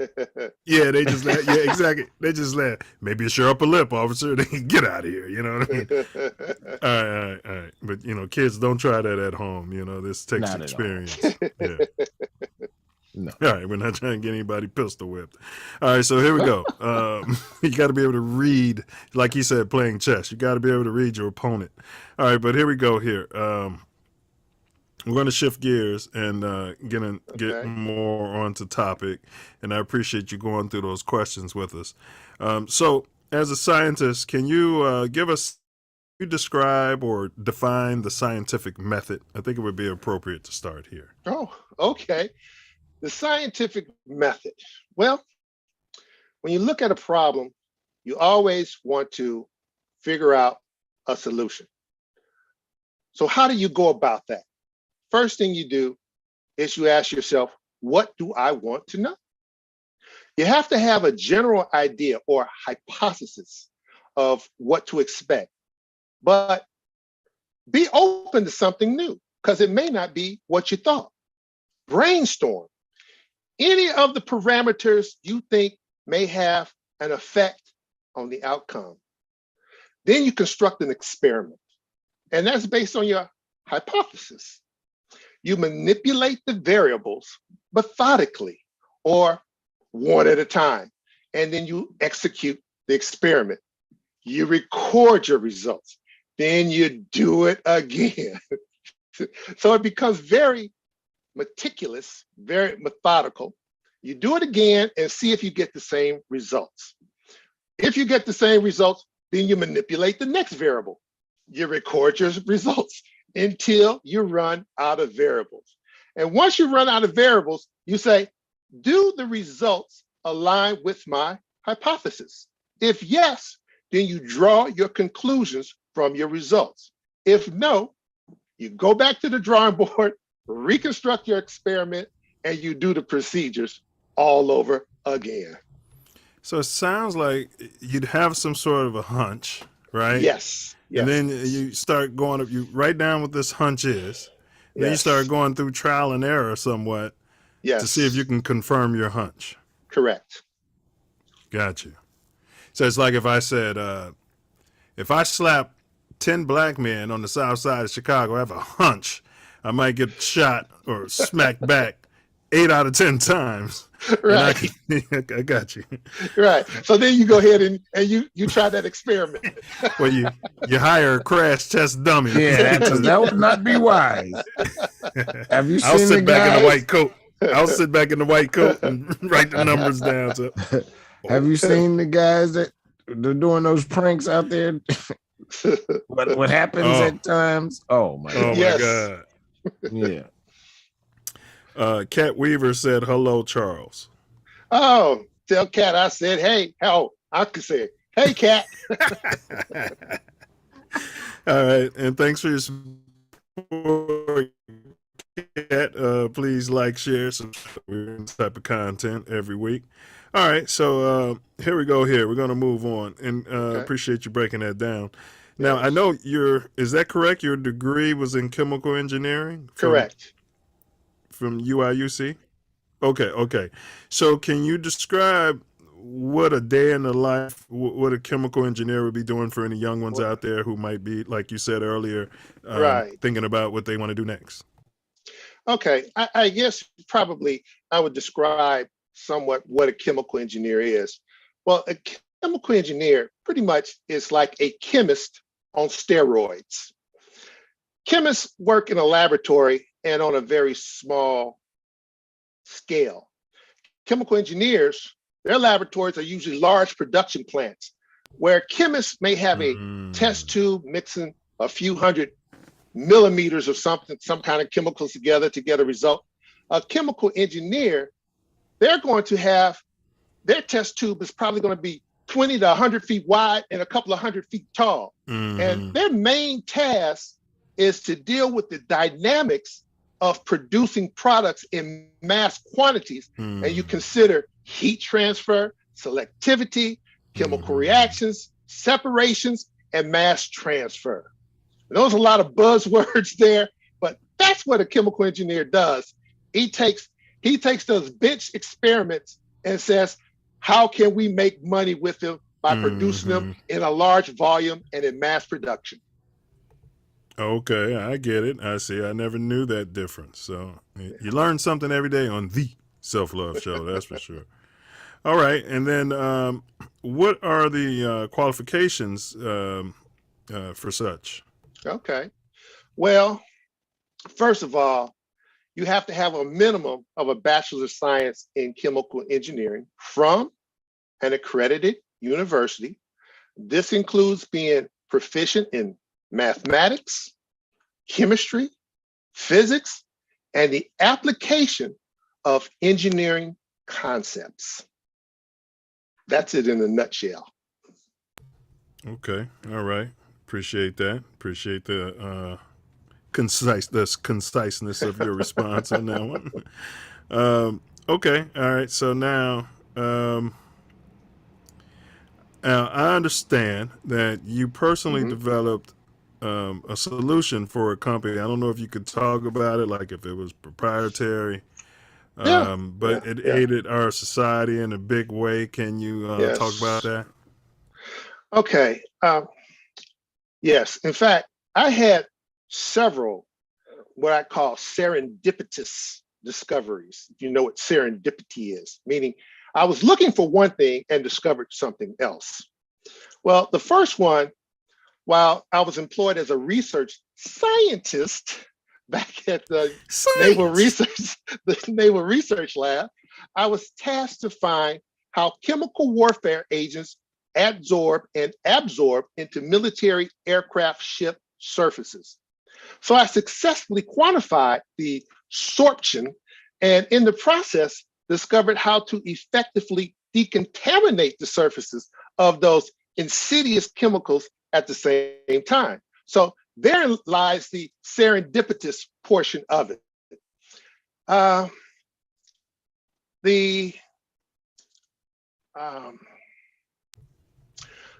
guess the lesson there is that the serendipitous effect meant that who cares if it stays or absorbs into the ship as long as you can decontaminate it. So actually the serendipitous effect of it was actually greater than what I initially set out to do.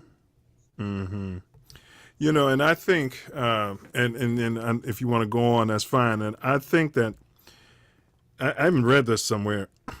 There's a serendipitous nature of melanated people. So, and I think that our society, this world, the way that this world has been set up with us being held back to a certain extent, we're missing out on so much of our serendipity, you know, that we're able to, like the way you stumbled across that, so to speak. Right. And I think I can be around other people and they don't necessarily have that, you know, they have this linear ability, but they don't have that outside the box, thought structure. Correct. Well, that brings me secondly, look, I was working for Amoco Oil as a process operations engineer. And when you have to shut down a process in the refinery. And kids, he wasn't working at the gas station on 75th. No. I was in the refinery. Big up, Stone. Yeah, go ahead, bro. and as a process engineer, and we got to the point where if you're in a refinery and you have to shut down because an exchanger is leaking processed material into the cooling water, it can cause a whole lot of contamination, fines, and you're losing product, and you're off spec. And that has to be repaired very quickly. But the refinery also loses a lot of money. So it was one of my duties, as I oversaw the refinery's utilities. As such, I was in charge of preventing biological growth in the cooling water. So what I discovered, and this was something that was, it was just really, really simple. I knew hydrocarbons exhausted my residual chlorine in the cooling water. So in other words, if this chlorine came in contact with this organic material, it would eat it up and it would be gone. So I told the maintenance people, I said, hey, look, don't shut this down right now. Let me open a little bleeder on these individual exchangers and see if I can find a chlorine residual. Sure enough, I went through a couple of exchangers and I found the offending exchangers. Of course, this led to minimal disruption in the operations, and it led to the exact exchanger that needed to be repaired. If that didn't happen, they would have to open up all these probably 10 exchangers, clean them out, then pressure test them. And they would have been down for a long time, lost a lot of money. And this was just such a simple solution. And it was serendipitously discovered because that's not what I was doing with this chlorine to minimize the biological growth. But I discovered something else that it was good for. Well, let me ask you though. So as you're analyzing the issue, right? I'm sure this has been an issue you were trained on, not the part you discovered, but this is what you guys were doing. This was a big issue at the company because it shuts it down. It costs a lot of money. Was there, so when you had this brainstorm, boom, why don't you guys, let me try it this way? Did that come to you like that? Like, did it just pop into your mind like that? Like, how did that happen? You know what? And it's funny you should ask because yes, it did pop into my mind. But it didn't pop into my mind right there. It popped into my mind when I was sitting in my office. Right. And I'm just thinking about something else. Mm-hmm. And all of a sudden, I was like, wait a minute. When we have these leaks, why don't we just... It's how I solve the riddles. Yeah, my chlorine residual disappears. I said, wait a minute. If hydrocarbon is getting into the water, and this is the water that has my chlorine in it, then that's probably disappearing. And all I have to do is go to that exchanger and find out which one is making my residual disappear. And so it was a hypothesis of mine that this is what was happening. And then I tested it right on the fly, and it turned out to be correct. And nobody had thought of that before? No, nobody thought, because we never associated the residual not being in the chlorine with the hydrocarbon leaking into the cooling water. We always thought, turn up the chlorine because we need a residual. Because if you don't have a residual, that means you're not getting the protection. The biological growth is starting to grow. So you need a lot of chlorine in there to kill the biological growth. Did you hear that, Self? Turn up the chlorine and the fluorine. Nothing new under a sun, bro. Right. You need your third eye to be uncalcified, which is a certain population that their third eye is mainly calcified, and or you don't know. Hey, he said Amico is like, crank up the chlorine, dump more fluoride in the water. That's what we used to do. The calcified. We like crank it up. It'll bring more calcification. We can do whatever we want. Yeah. All right. Yeah. All right. So now, So we all have heard about George Washington Carver, right? He made peanut butter. I'm just being facetious. Benjamin Banneker, Yeah, I know. So he did so much more than that. He didn't But do Benjamin that. Banneker. Yeah, well, all right. But can you talk about some lesser knowns, so that, we could get on topic here, some scientists that maybe throw some names out there and what they accomplish. And then if you guys have some you could think of in the chat, this is interactive. Please feel free to type them in the chat as well. Okay. Well, I'm going to start off like this. According to the National Center for Education Statistics, only 18% of the students graduate with STEM degrees, meaning overall Black graduates only account for 7% of those STEM degrees. Black professional males, Black professionals, not just males, females and males, make up only 9% of the STEM workers who are STEM workers. Not 9% of the workforce, 9% of the people who actually went out and graduated with a STEM degree. So with that being said, I'm going to talk about this first person. The first person I want to talk about is George Robert Carruthers. He was an African-American inventor, a physicist, an engineer, a space scientist, and a U of I graduate. Now, he received his Bachelor of Science degree in aeronautical engineering in 1961, the year I was born. He earned his master's degree in nuclear engineering in 1962, and his PhD in aeronautical and astronomical engineering in 1964. He ended up working for an appointment at the U.S. Naval Research Laboratory. That might sound familiar because I was there too. And he spent the next 38 years of his life at NRL. And the thing he did, and Mills, you are going to love this, he perfected a compact ultraviolet camera spectrograph for NASA.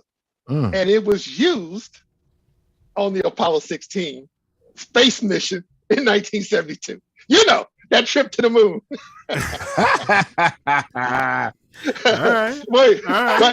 But not only was the camera used for the moon mission, it proved to be valuable in investigating many celestial bodies. And so, and to fast forward, he received the National Medal for Technology in 2012, and he got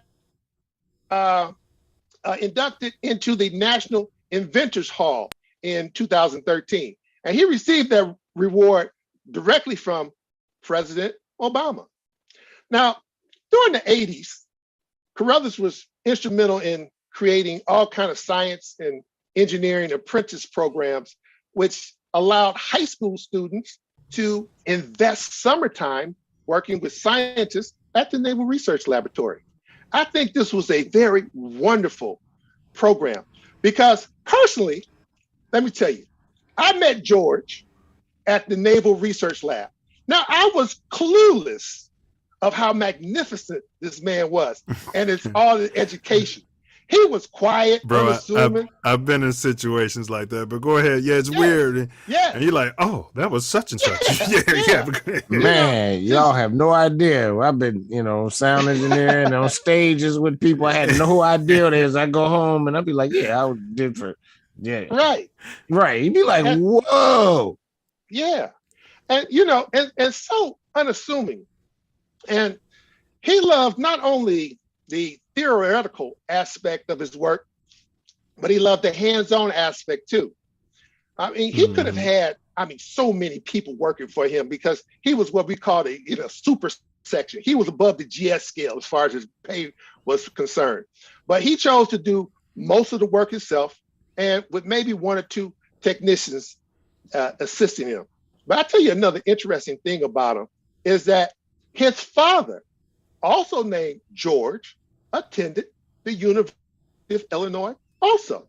He earned his degree in civil engineering, but unfortunately, he passed away when his son was only 12 years of age. Wow. Now, let me tell you this other interesting fact. His son, his father, George, the civil engineer, is a part of the chapter invisible of Kappa Alpha Psi Beta chapter. Yo. Yeah. Yo. You know So what he class? What class? Or pledge class? It was like 19. He was in the 1930s. Yeah. I think. Yeah. Wow. Yo. So Yeah. that was. And I think the son, you said he wanted to be more hands-on. It's probably because of those serendipitous moments that you were talking about, Brother Newman. Man, you know what? That guy was so brilliant, man. I mean, it's just remarkable. And when you talk to him, it was just like talking to the guy next door. He was just very unassuming, just very down to earth. And I was like, wow. And I didn't know all of that about him when I was working with him. That's the funny thing. I didn't learn about this until much later in life. Okay, so the next person, since we are talking about sons of beta men of Kappa Alpha Psi, I would be remiss if I didn't mention the son of one of our past grand pole marks, J. Ernest Wilkins Sr. J. Ernest Wilkins Sr. was a child prodigy also. He was a beast in mathematics. He was right around the time, right after Earl B. Dickerson. And he was a beast in mathematics. And in fact, he followed Earl to the University of Chicago and got his law degree the year after Earl got here. Yeah. But he was super young too, wasn't he? Yeah, he was young. And that's the father I'm talking about. Now, I'm going to talk about, we haven't got to the beast yet. However, his son, J. Ernest Wilkins Jr., was a bigger beast and a child prodigy. And like his father, he pledged Kappa Alpha Psi, but he attended the University of Chicago, that's the IOTA chapter, and he entered the university at 13 years of age, the youngest admittance of any student of any color to the University of Chicago. Yeah, and believe it or not, I didn't know he was. Yeah, and believe it or not, he was also a nuke by age 14. Yes. Yeah, I'd have dropped him. so look, I doubt it. I doubt it. Over his life, he earned 5 technical degrees. He had an AB, MS, and a PhD in mathematics. And later in life, he decided to go get a BS and MS in mechanical engineering. He worked on the atomic bomb, the Manhattan Project, because this was in the 40s. And the project was so hush-hush, he did not know he was instrumental in developing the atomic bomb. Wilkins had he had something called the Wilkins effect. And also he had a co-founding with another guy, Wigner, and he had the Wilkins-Wigner spectrum. So he was getting things named after him because of his discoveries. Now check this out. As a nuclear scientist, his genius was used for estimating the distribution of neutron energies within nuclear reactors, which is the basis for all nuclear designs. I mean, pure genius. And sound like he worked with your. Huh? Man, it sounded like he worked with your people. Yeah. On that. So he was processing what computers couldn't process at the time. Oh, absolutely. Yeah. Yeah. We didn't have computers at the time. And he was responsible for the production of plutonium that's used in nuclear weapons. But, that wasn't the only thing he did. He also taught mathematics, and he conducted a lot of research in things like neutron absorption and including the mathematical equations that model the neutron absorption. So this was before computers. But from all his discoveries, he also helped develop nuclear reactors for electrical power generation. And he became a part owner of one of the power companies that he helped build. He was past president of the American Nuclear Society and also the second Black man elected to the National Academy of Engineering. And he was also an applied mathematical physics professor at Howard, so he was giving back, and he developed their PhD program in mathematics.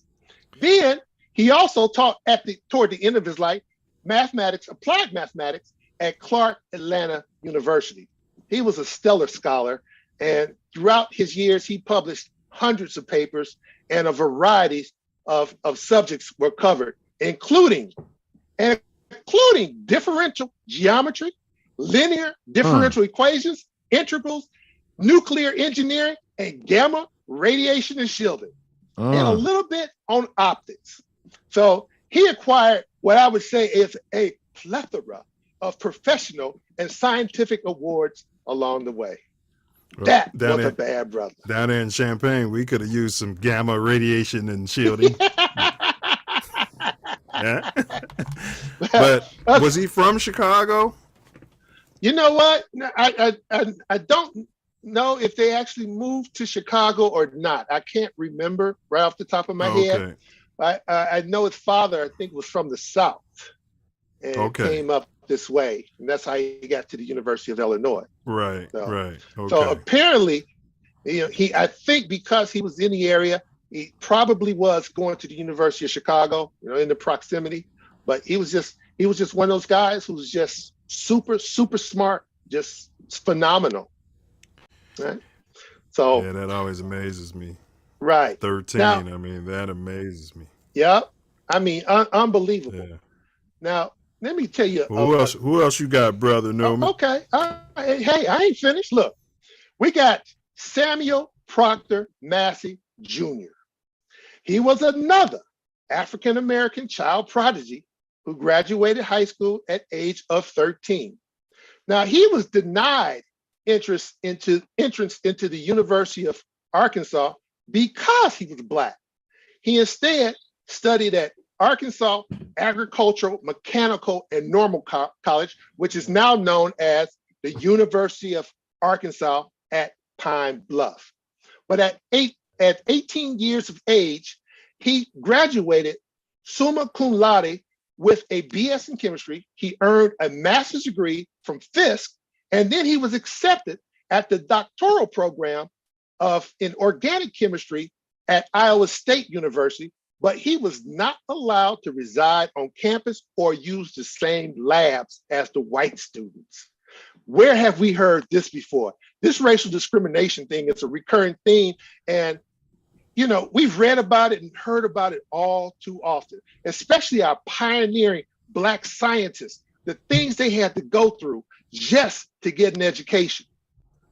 Now, this is something that was interesting. I have to share this. While he was attending the Iowa State, he had to return home because his father passed away.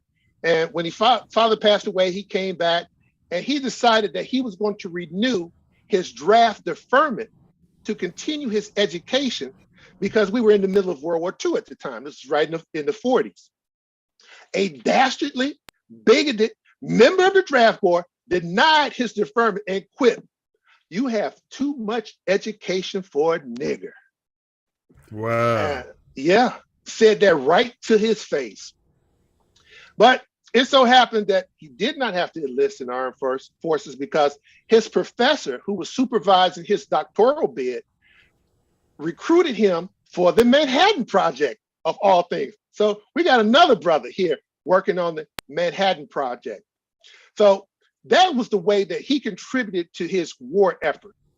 During this time, he was introduced to chemical warfare research. And I'm going to tell you something about that a little later.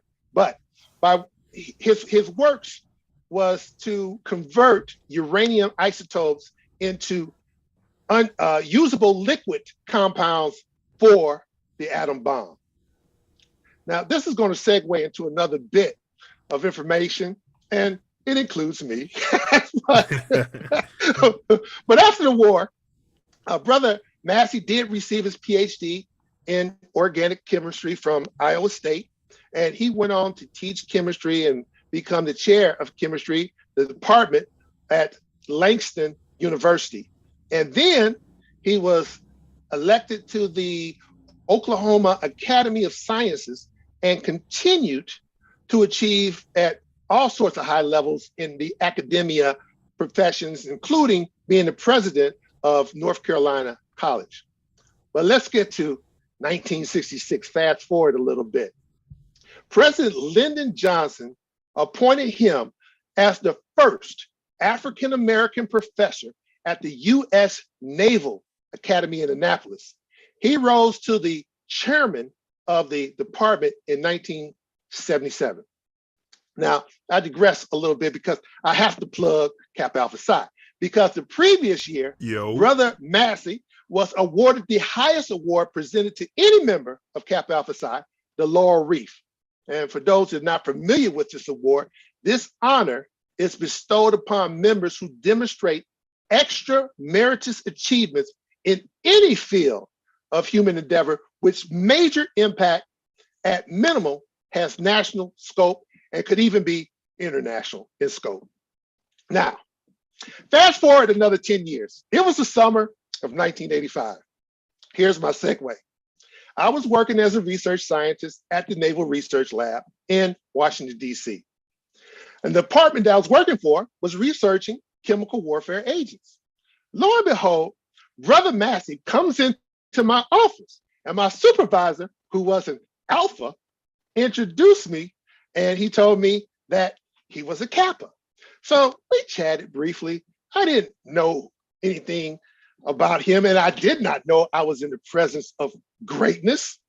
But about a month later, we were attending the conclave in Washington, D.C., and I happened to see him, I mean, just barely. He was decked out in this fabulous tux. I only caught a glimpse of him, and he appeared to be in a tremendous rush, so he just rushed right on through. I really thought nothing of it at the time, and yet I didn't know until years later that the U.S. Department of Energy created the Dr. Samuel P. Massey Chairs of Excellence to help African-American students pursue research in environmental studies. And Dr. Massey was named one of the 75 most distinguished chemists of the 20th century. He is one of only 3 African-Americans honored with this distinction. So that was an amazing journey. And here again, just like with Brother Carruthers, not a Kappa brother, but a brother still, I was in the presence of greatness and did not know it. Wow. Yeah. Hey, man. No, this is great stuff. And don't, I mean, park it right there. Yeah, okay. That's what Wakil was saying. The same thing. He's like, he's a historian. Yes, this brother is a historian. Thanks. Wakil L has a question. He said, Dr. Newman, how do we get the fluoride out of our water? Wow. I don't know if he's talking about like overall or just personal water, but however you want to go about it. Period. Okay.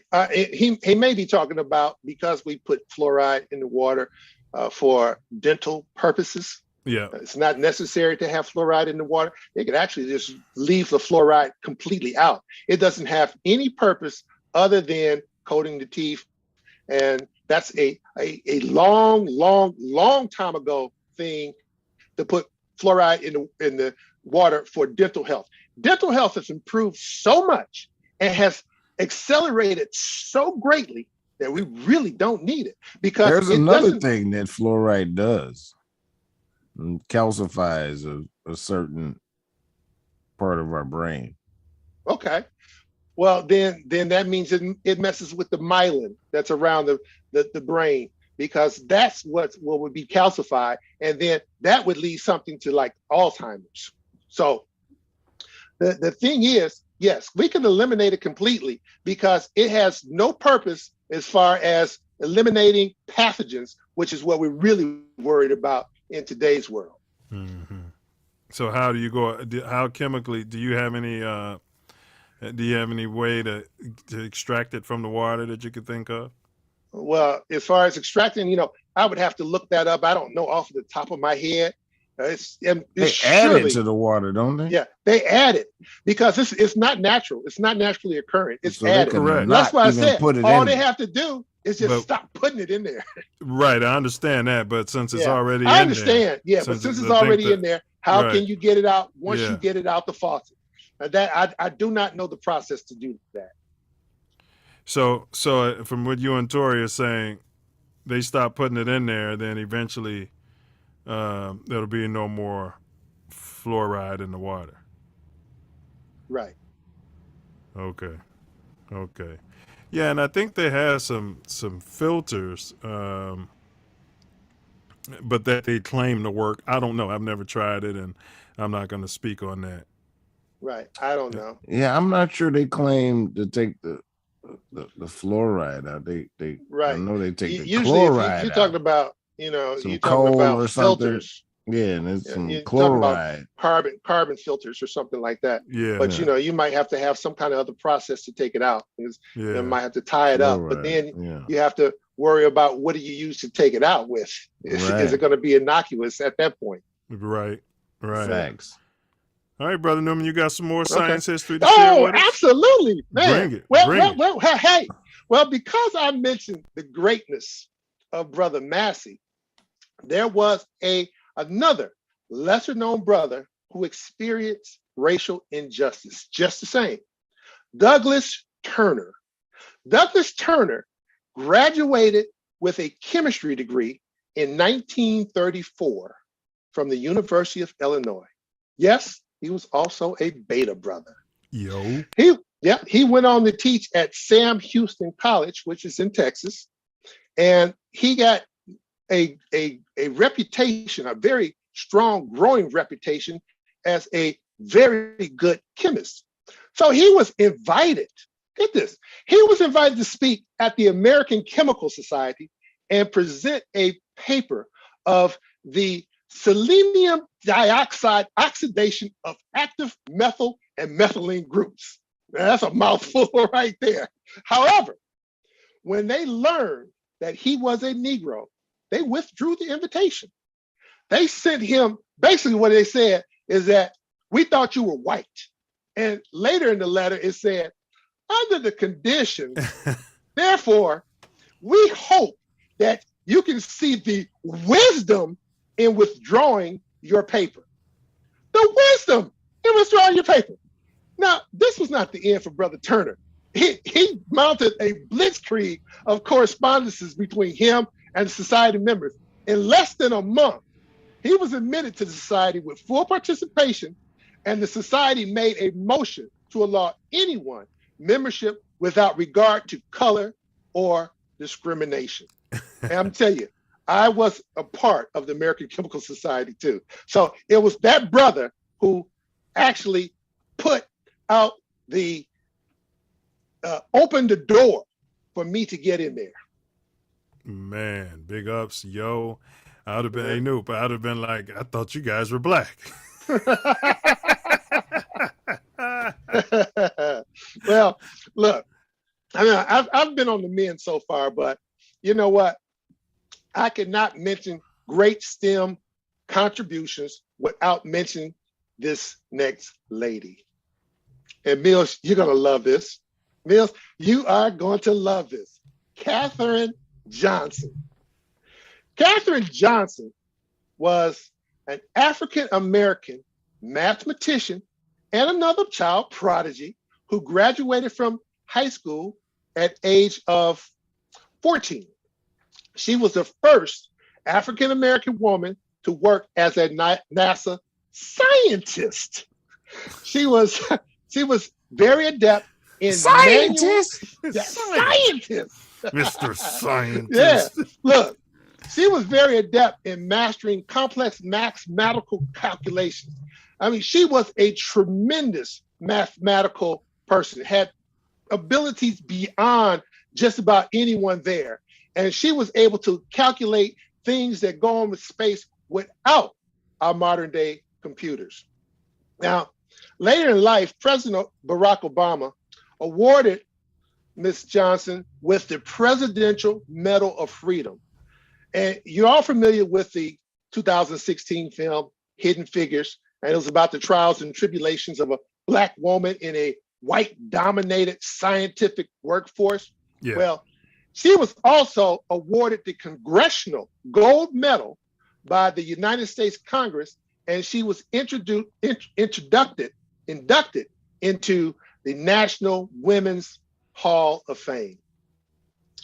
Now, there was a 1938 Supreme Court ruling requiring states which provided public higher education to white students to provide it to Black students as well, either by establishing Black colleges and universities or by admitting the Black students to previously white-only universities. Now, Ms. Johnson became one of the 3 students and the only Black woman selected to integrate a West Virginia university for graduate studies. Now, fast forward some, when NASA used the electronic computers, and this was very new, and for the first time, they wanted to calculate John Glenn's orbit around the Earth.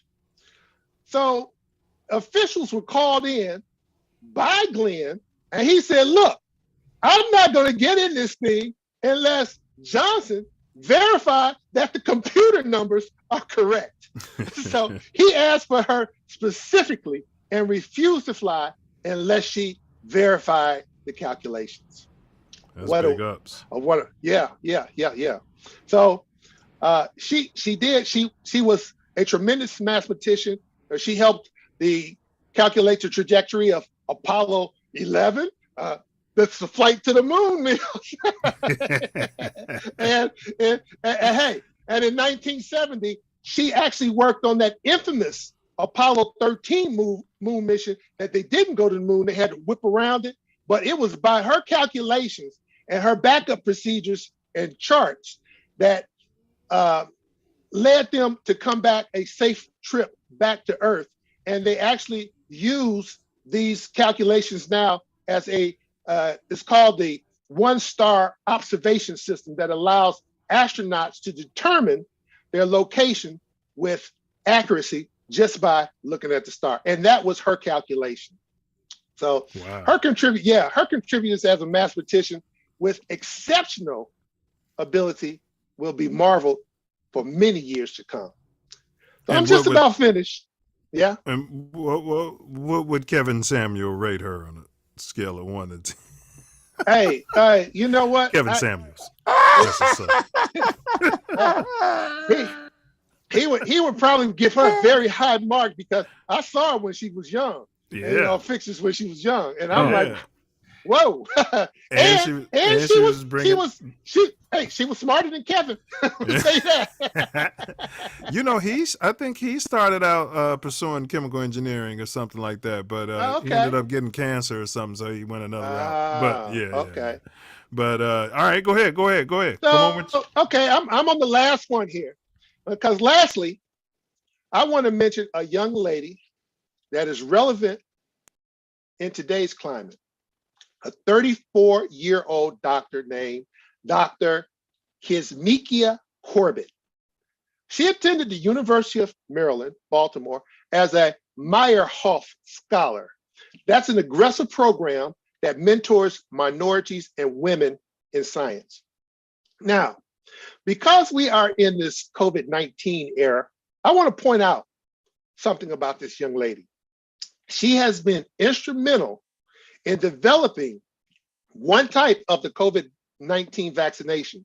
She has been the lead scientist in using mRNA technology to develop the vaccine. She used 6 years of her studies with mRNA technology and applied it to a vaccine platform in collaboration with Moderna, and she rolled out the vaccine 10 months later. So hats off to that young lady and her novel approach to vaccination technology. And let you know, vaccination technology is over 200 years old. So this is truly genius and novel.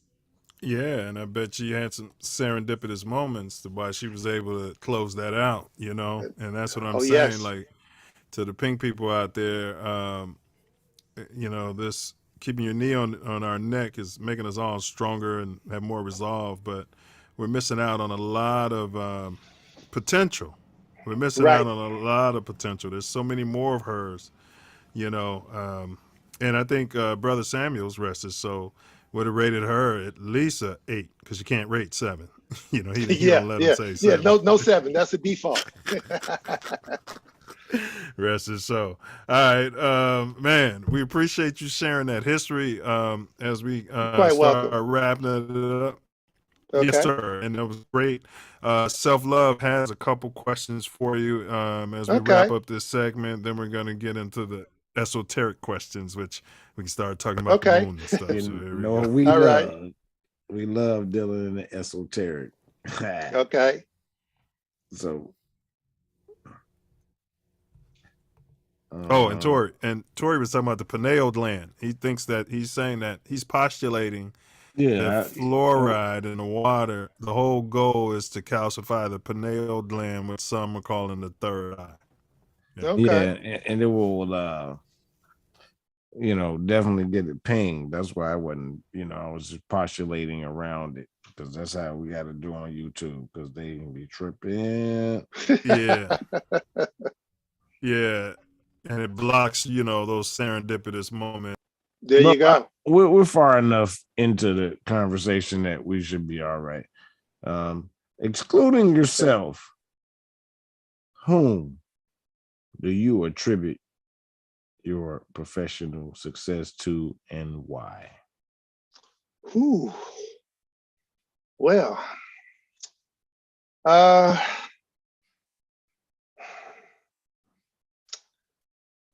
have to take myself out of it, huh? Well, it's okay. It's really not that hard to. Absolutely. Yeah, you can't. Okay. Absolutely. Okay. So I would say that if I were to really think about that, I would say I only consider myself really mildly successful. Although, I was a calculus, physics, thermodynamics tutor, and I taught a few semesters of chemistry. I did not fully embrace my profession, nor did I master mathematics, which is something I said was key. I truly believe I misplaced most of my talents, and I, as a professional, I really lacked the success that I think I was trying to get. However, the limited amount of success that has come to me has afforded me a very comfortable life. For that, I have 3 people to thank. First, my grandfather. He encouraged me to go to college. There was a time when I wasn't sure if I was going to go to college, and I surely didn't know what I was going to do once I get there. But he was very adamant about higher education. Second, my mother.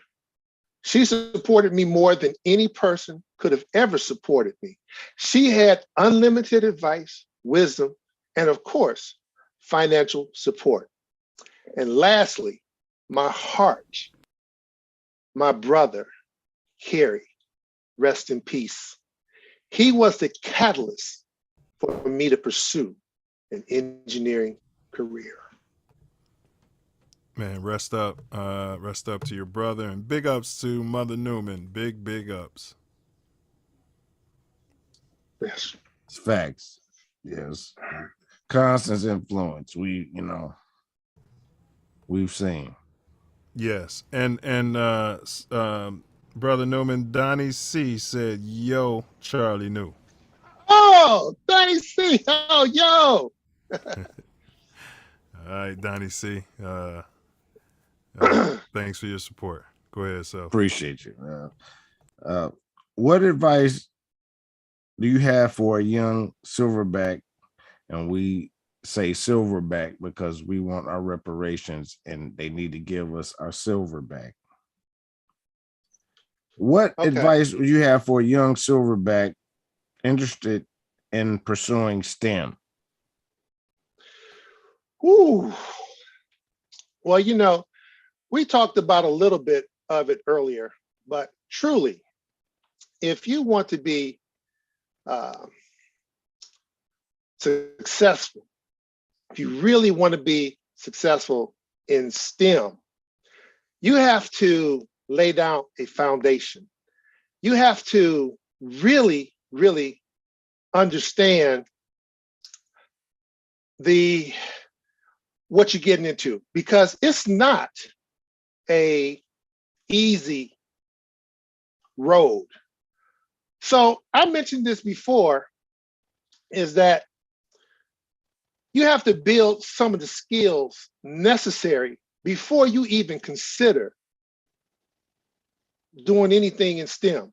So at an early age, I think that you really need, like I said before, to play a musical instrument and master the classical music, because, like I said before, the patterns associated with classical music helps develop your cognitive skills. You have to play a team sport. Mentioned that before, because learning to be competitive and succeed operatively is going to be key. Learn how to play chess. I said that Don't before. play football though, because you might get that. Don't play football because you might get that CTE. But go ahead, bro. Yeah, Go ahead. you could, you know. Learn to play chess because it's going to develop your logic. Finish what you start. Research what you want. Be strong enough to ask about things you don't understand. Learn a strong vocabulary. Be very specific about what you want to do. I mean, I can talk primarily about engineering. Those who are very serious must understand that you can get by with an understanding of the material, but you will not flourish unless you master the material, especially the fundamentals.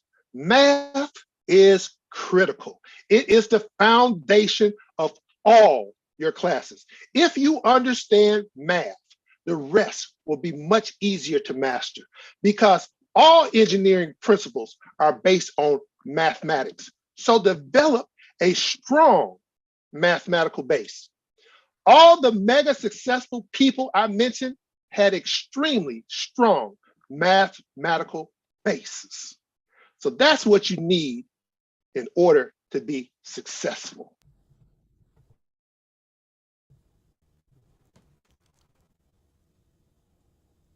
Yeah, it seems like math expands the mind based upon what you said.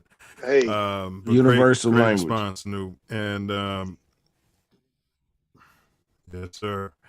And you guys support Beta Links, please support Beta Links. It's going to be July 16th at Glenwoody. That's in Glenwood, Illinois. You know, you can smack some balls, golf balls around. You can, you know, just hang out in the clubhouse and sip water at the bar, or tea or coffee, or even alcohol, I imagine, if that's your thing.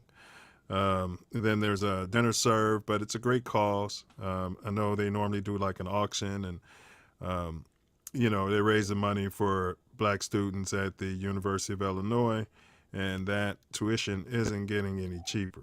So it's a great cause. And Brother Newman, who sits here, yeah, he championed it for years. Oh. Yeah, your camera is on now. It was off, but the show is on delay. So, but yeah, I was going to ask you why your camera was off. All right, so your support camera's Beta off. Links. All right, so now we're going to jump into the. Oh, mine is off? Yes, your camera's off. Do you see me, Brother Newman? I had just on minimal. It's off on the show? No, I don't. I do not see you. Yeah, I only see Brother Newman on here now. Hold on 1 second. I might have to leave and come back. But you know, we don't need my camera for this segment. No.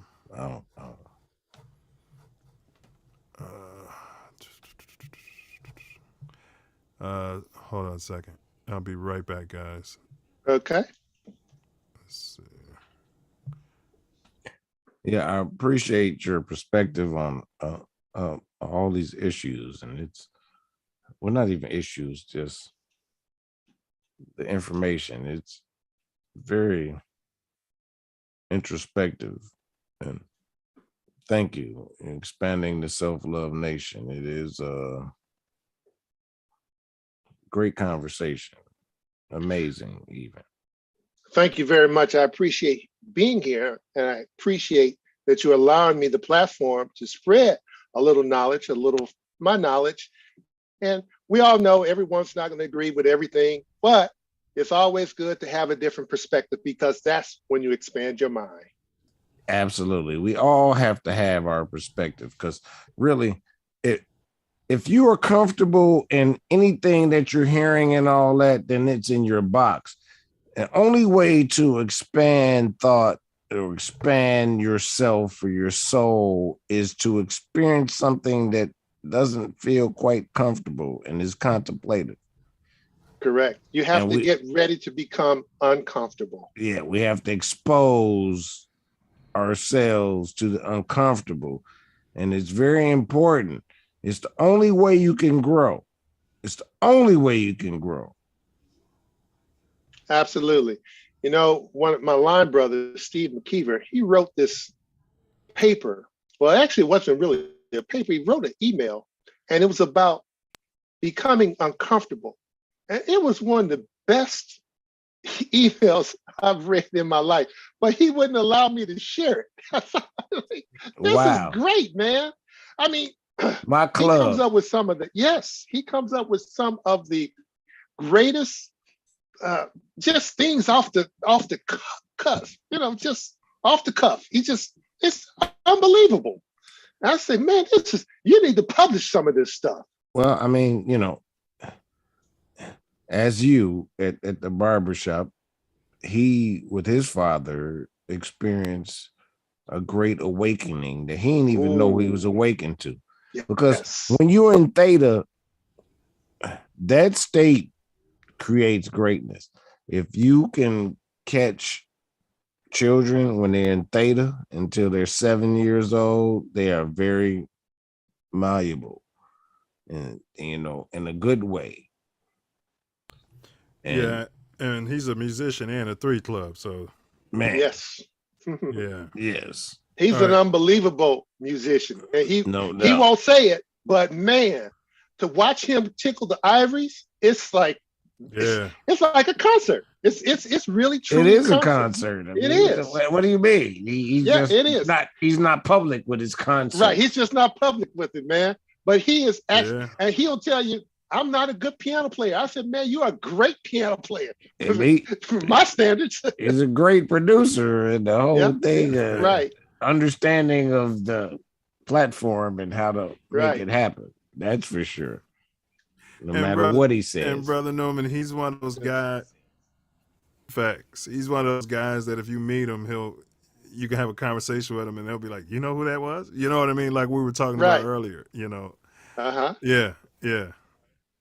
Because he's very humble. But all right, let's go with the Yoda, Brother McKeever. Let's go with the esoteric questions. So, let's suppose self-love had a time machine. And so, you know, so now we put you in the time machine and we take you back to your 9th birthday. And, you know, your family, your elders, your mom, everybody's around. They're saying, you know, Charlie, make a wish and blow out the candles. And then you say, well, I wish to see my ex, whatever age you are now, we don't have to say it.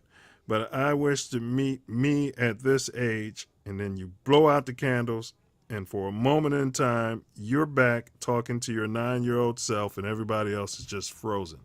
What do you say to the 9-year-old you? Wow. Well, man,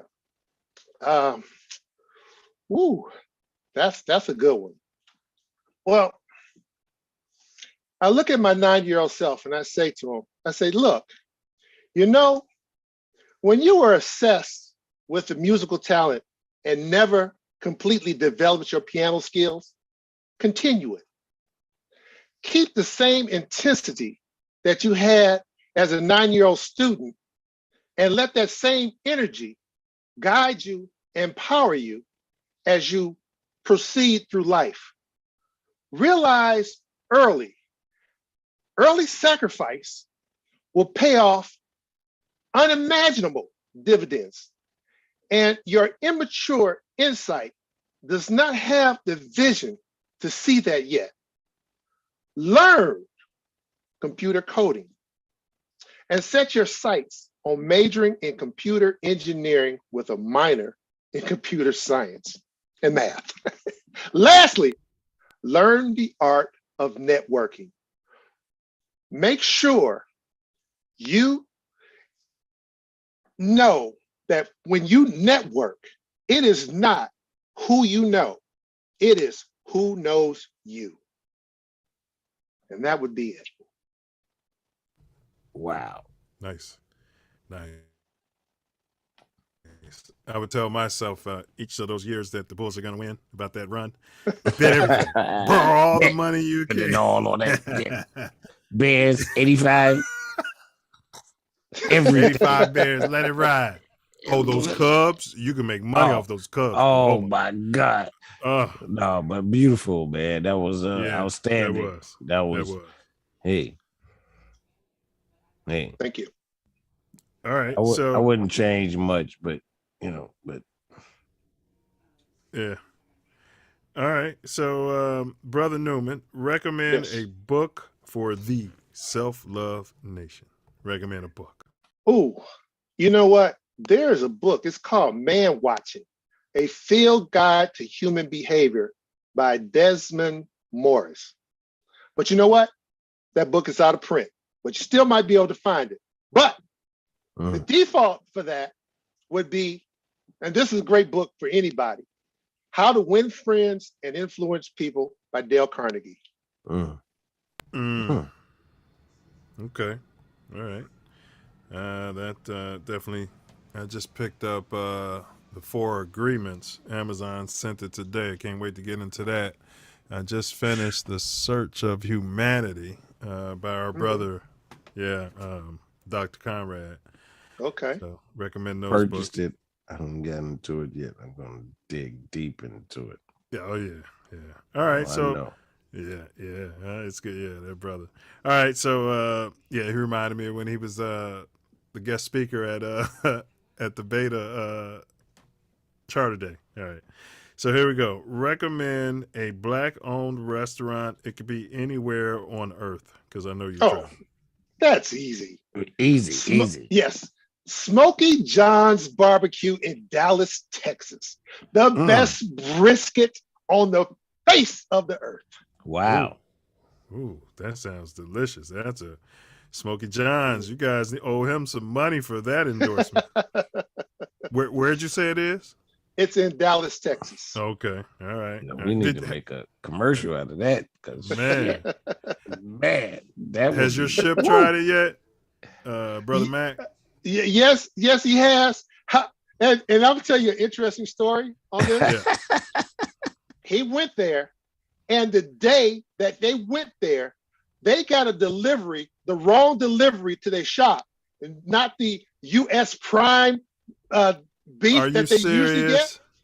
They cooked it and didn't find out that they got the wrong stuff until the day later. My ship got here like, man, it was just not what I expected. I was like, are you kidding me? I know. I had to call down there, man, and find out what happened. I've been on every planet, everywhere on the planet, and I've had the best of the best, and that wasn't it, Ship. I don't know what happened. I'd like to hear it. Oh, okay, that's what happened. They got the wrong delivery. Okay, he probably ain't even tried it again. Look, I don't think he had. But I recommended one of the brothers, Ray Kitchen. He's from Kansas City. And he said, we know barbecue, man. We know barbecue. I sent him over there, and he came back. He said, man, that was some of the best barbecue I've ever had. So he gave it a rousing thumbs up from his Kansas City point of view. And he lives in Dallas now. Yeah, you get the wrong source of meat. I would have loved to see. I'd have loved to see Mike Mack say, I'm not in alignment with Brother Newman on this brisket. Yeah. He's smoking his after meal cigar. We don't see that. We're not in alignment on this. Right. We do He not would've see said that. out of Right. alignment. They be like, Right. even if they got to choke it down, they be like, we're Right. in alignment with Right. KK. I agree with Brother Newman. All right, here we go. Yeah. All right, here we go. You guys, that's inside jokes for y'all out there listening. All right, Y'all so here don't we know, go. Yeah, they don't know. All right, so here we go. Quick hits, Snoop. These are Your yes, camera no. I don't know, but I'll just cut it off in that way. All right, so quick hits, Brother Newman. These are yes or no questions. Okay. Yes or no answers. Is there a God? No. Have you ever seen anything supernatural? Yes. Okay. Have you ever seen a UAP? That's an unidentified aerial phenomenon. Yes. Have you ever seen an alien? No. Did human at any point in time in history ever walk on the moon during the Apollo missions? Yes. All right. Here's a magic box question. Now, imagine if Self Love had a box, very ornate box, made from expensive acacia wood or whatever. Ooh. Yeah, right. And oak. Yeah, Ooh. Oh, gotta have some oak in there. gotta have some even oak. Hollywood. Yeah, gotta have some oak with a little Hollywood. All right. So now imagine this box had a singular red button on the top. Now, God forbid that the person who you couldn't fathom living without had contracted a rare, terminal, super painful illness that they were suffering from dearly, and all the king's men said death was imminent. Now, what if self-love informed you that if you simply press the button on this box, your loved one would be 100% cured and out of pain, but a person whom you do not know and never will know will then suffer the same fate and consequences as your loved one? Charles E. Newman, do you press the button? I pressed the button. You guys, I don't want you guys in charge of the nuclear. I pressed the button, man. Fair enough. Fair enough. Yeah, it's fair. All right. Now, Charles E. Newman, what's the meaning of life? Ooh, the meaning of that reminds me of something. Show me the meaning of life. I have to explain that later. But anyway. I was going to say, were you doing some shrooms or something? No. Okay. You know, life is a journey. And it's a journey of organic beings that have the ability to change and adapt over time. They have the ability to pass on genetic information so that life is a continuum with the function of life being extinguished at one point while the genetic material continues forward.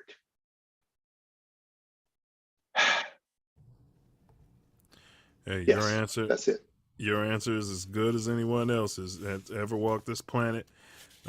We just try to get people, and I imagine, you know, at different points in life, like if you asked me that question at 7, it'd be different than if you asked me again at 30. You know what I'm saying? You ask me again at 40, at 50, at 60 years old. You know, I imagine that answer would be changing. So, right. Yeah, it's a matter of perspective. So, is there anything, because we're going to play a quick game, it takes 60 seconds. Okay. But is there anything that we haven't covered or anything you wanted to expound on that we did cover at this time? Oh, no, I think we covered quite a bit today. But if I would leave people with one thought, and what I would leave them with, and you have to really think about this: beware of the magic box. And that's all I have to say. It's interesting. All right. So now, Brother Newman, I know you're a friend of the show. You may have seen this game, but I'll explain it to everyone. This is called the Self Love Arc. And if you know the story of Noah in the Old Testament or in the Torah, Noah was assigned by the Creator to get a pair of all animals, living creatures, to save them from the flood, right? Yes. So what we do is we're going to give you a pair of items, and you have to select the one that makes you feel more fuzzy, or the one that you resonate with, over the other one. And then also you want to do it quick, because you're going to get 12 of these questions within 60 seconds. The goal is to get through 9, but if you're fast enough, you get 3 bonus questions. Also, you're able to pass twice where it won't cost you losing the game. So if you pass more than twice, it's automatic lose, but you can pass twice. Right. Okay. All right. I'll try not to pass twice. Self, be ready with the Yeah, I don't want to hear the wah, wah, wah, wah. All right, let me get my timer queued up here real quick. And then, did you have any questions about the game? I understand it. Okay, cool. All right, so we're going to get these queued up right here. All right, here we go. All right, here we go. Barack Obama, Michelle Obama. Barack Obama. Muhammad Ali, Michael Jordan. Muhammad Ali. LL Cool J or Cool Mo D. LL Cool J. Martin Luther King Jr., Malcolm X. Malcolm X. The Democratic Party or the Black Panther Party. Black Panther Party. Refund the police or defund the police. Refund. Tyranny or anarchy. Anarchy. Yeah. Taurus Flavors, Jimmy John's. Taurus Flavors. An oath-breaking policeman or carjacking Pookie. Carjacking Pookie. Earl B. Dickerson, Elder Watson the Dreamer Diggs. Earl B. Dickerson. Albert Einstein or Percy L. Julian. Albert Einstein. Skiing or bowling. Skiing. All right, he's got through all of them. Man, that was amazing. Yeah, that was amazing. Self Love has some grumbling on one of your answers, but we don't grumble here. Not really there's no grumbling. judgment, Self Love. There's no judgment. It was no grumbling. It was just like, okay. We heard grumbling. We got it on tape. I heard grumbling. I would have assessed it. It's still okay. All right. That might be grumbling of sorts, but y'all know me. I am very directed. It's like, okay, you know what I mean? Hey, that's what this show is about, man, because, respect. My late mom used to say, your truth, my truth, and God's truth, Facts. And it's only one truth out of those 3. So, all right. So, any shout outs, bro, as we wrap this up? My camera's not going to work, so I'm just keeping it off. There you go. Well, there you go. You're there. There you go. Yeah, I see you. Some positive truth.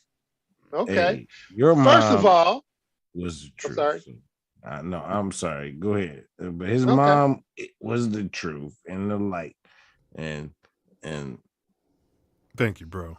She is, man. Rest in very peace. much. Yes. Yeah. Very much. Rest in peace. All right. And shout out to my mom. All right. Brother Newman, go ahead with your shout outs, good brother. Your big ups. Well, here we go. Big ups to Tory Mills. Now, isn't that one person? So thank you. Look, thank you for your graciousness and your hospitality. Big ups to the people of all races who believe our similarities will one day be triumphant over our differences. Thanks. Love it. Love it. Okay. All right. And so that pretty much wraps it up for you, sir. So we don't kick any brothers out. Man. We definitely don't kick any noops out. And we for damn sure don't kick any beta noops out. So you can show yourself the door, and this show is your show. You're always welcome back, brother. Thank you very much. I appreciate it. Yo to the brothers, and thank you for having me. You guys have a great evening, and I enjoyed myself immensely. This is your show, so that's right. Thanks for the history, bro. Anytime you want your show, let us know. Facts. Got you. Yo. All right, man. Great. Just as we figured, huh? Man, I don't know why my camera goes off. This is a brand new computer, man. For some reason they hacked this after one of those weeks. So I got to go back and see what the topic was. It's man. Uninstall and reinstall. Facts. You mean uninstall the app? Yes. The Zoom app. Yes, because it's infected when they can just do that. Because you're right. That's a great. I mean, why not? Why didn't I think of that? You're right. Because sometimes the Marco Polo messes up, and I'll uninstall that thing and reinstall it. I'm just saying, Spirit told me. Yeah, that's just like the riddle. Yeah, that's exactly what it is, bro. That's the Spirit told me. Yeah, well, I witnessed it. I was like, I didn't know what it was. Well, the chat hasn't answered. I forgot to ask Brother Newman because he probably would have figured it out. So he would have, I think. Yeah. So let me. I'm going to reread it for the group, and then we'll get you guys the answer. So the dome teaser was, many have heard it, but nobody has ever seen it. It will not speak back until spoken to. What is it? Echo. Echo. Hello. Hey. Hello. What'd you say? What'd you say? Hey. What'd you say? That's right. Echo. Yeah. Good job, Self Love. Once again, the Riddler came through. And big ups to the chat out there. So you guys, May 25th, that's next week, we're doing a show entitled Buffalo Soldiers. How long shall they kill our prophets? This show is about the massacre in Buffalo by that demonic thug. And we'll get there next week. And what's that? Devil. Yeah, I mean, devil incarnate. Yeah. The whole. Just like God, the devil will be revealed to you in the form of a person. He said that when the whites take over, and they're already in control, but when they take over, he didn't kill himself because they're going to take him out. They're going to let him out of jail. And they might open up the back door and just let him out, give him a face change, whatever. We don't know what goes on, but we're going to discuss those things. And tomorrow we're doing Mouthpiece Included. Woo! And so we're going to talk about how the activity in Buffalo could potentially affect the sports world, meaning when should we stop playing? How big would it be if the NBA players, if the black ones had said, you know what, I just don't feel like doing this for a couple weeks. Who knows what kind of statement that could make. But who am I? I went to work. So there's that. All right, so maybe we all need to, Right. Shit. How would America feel if everyone didn't go to work? Correct. Not just blacks, not just B1, not just the people of color, but anybody that stands with Even humanity. if the athletes went to work, that we watched or whatever, but none of us went to work. Yeah, and you're right, and none of the people who stand with us as well. You're right. I like that. All right, so on that, I'm gonna turn it over to this brother for my personal favorite part of the whole shebang, and that's wordsmiths. Final words out there, out there, out there, out there, Wow. out there. Wow. We got the final words with Charlie New. I know way more than most of you can chew. It's the truth is information that can help you raise a nation like Silverdale or whatever you want to call it. Me, I'm a information holic.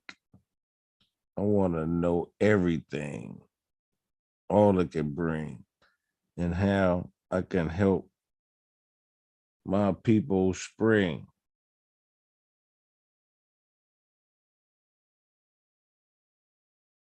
I know that we don't confront nobody and we do it ourselves. But I'm here to eliminate black because it don't describe where we at. And it's an adjective. We need to know where our nationality is. And it's really kind of personal. You need to do your research on your family. See from where you're birthed. Because a lot of us didn't come off no boat. The truth is, we was already here for thousands of years.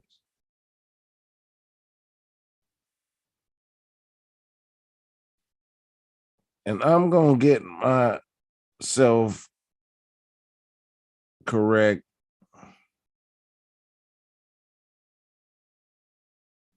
and show each of us how to respect our mother and our father and our ancestors.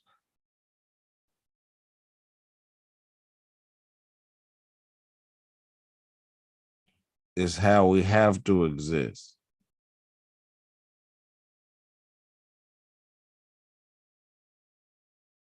There has to be a change.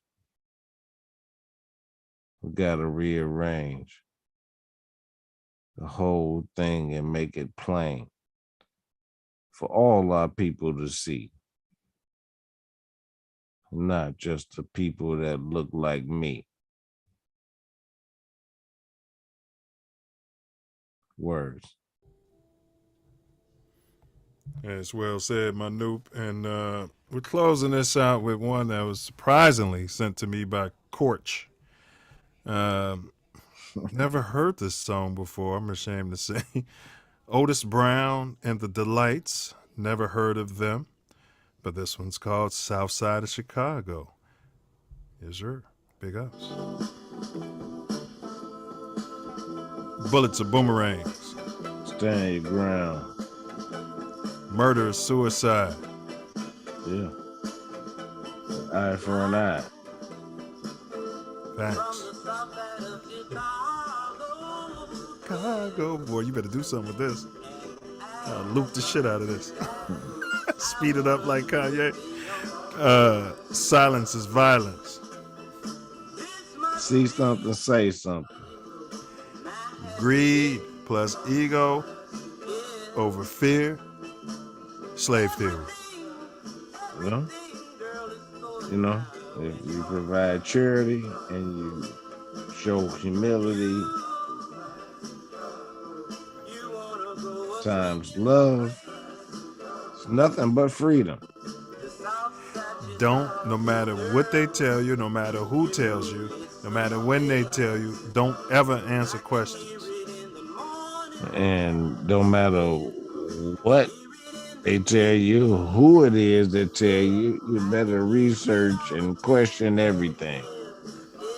Absolutely.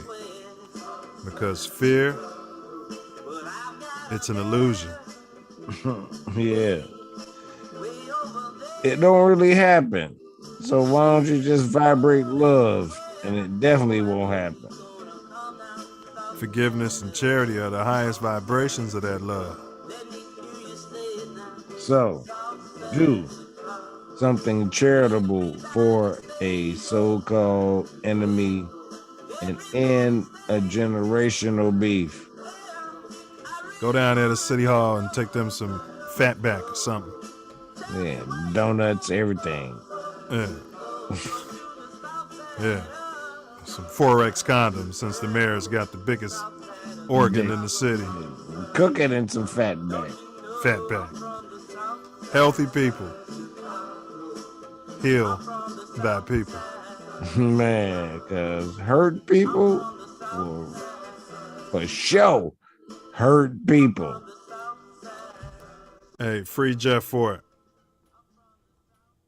Free Larry Hoover. Facts, facts, facts, facts. Free all the guys, man. Prison is slavery. 13th and 14th Amendment. Honestly, I don't know. Hey, and y'all, keep y'all heads up, man. Keep your eyes on Yahusha. Just like St. Peter did. And you too shall be walking on water. This universe is yours. Man, you do what you're supposed to, you can move mountains. Mountains, bro? You talking like literally move a mountain, bro? Yeah, get right out the way. You talking about glitching the whole matrix, G? No, that's the whole point of the matrix. Man. Know y'all self, man. Love y'all self.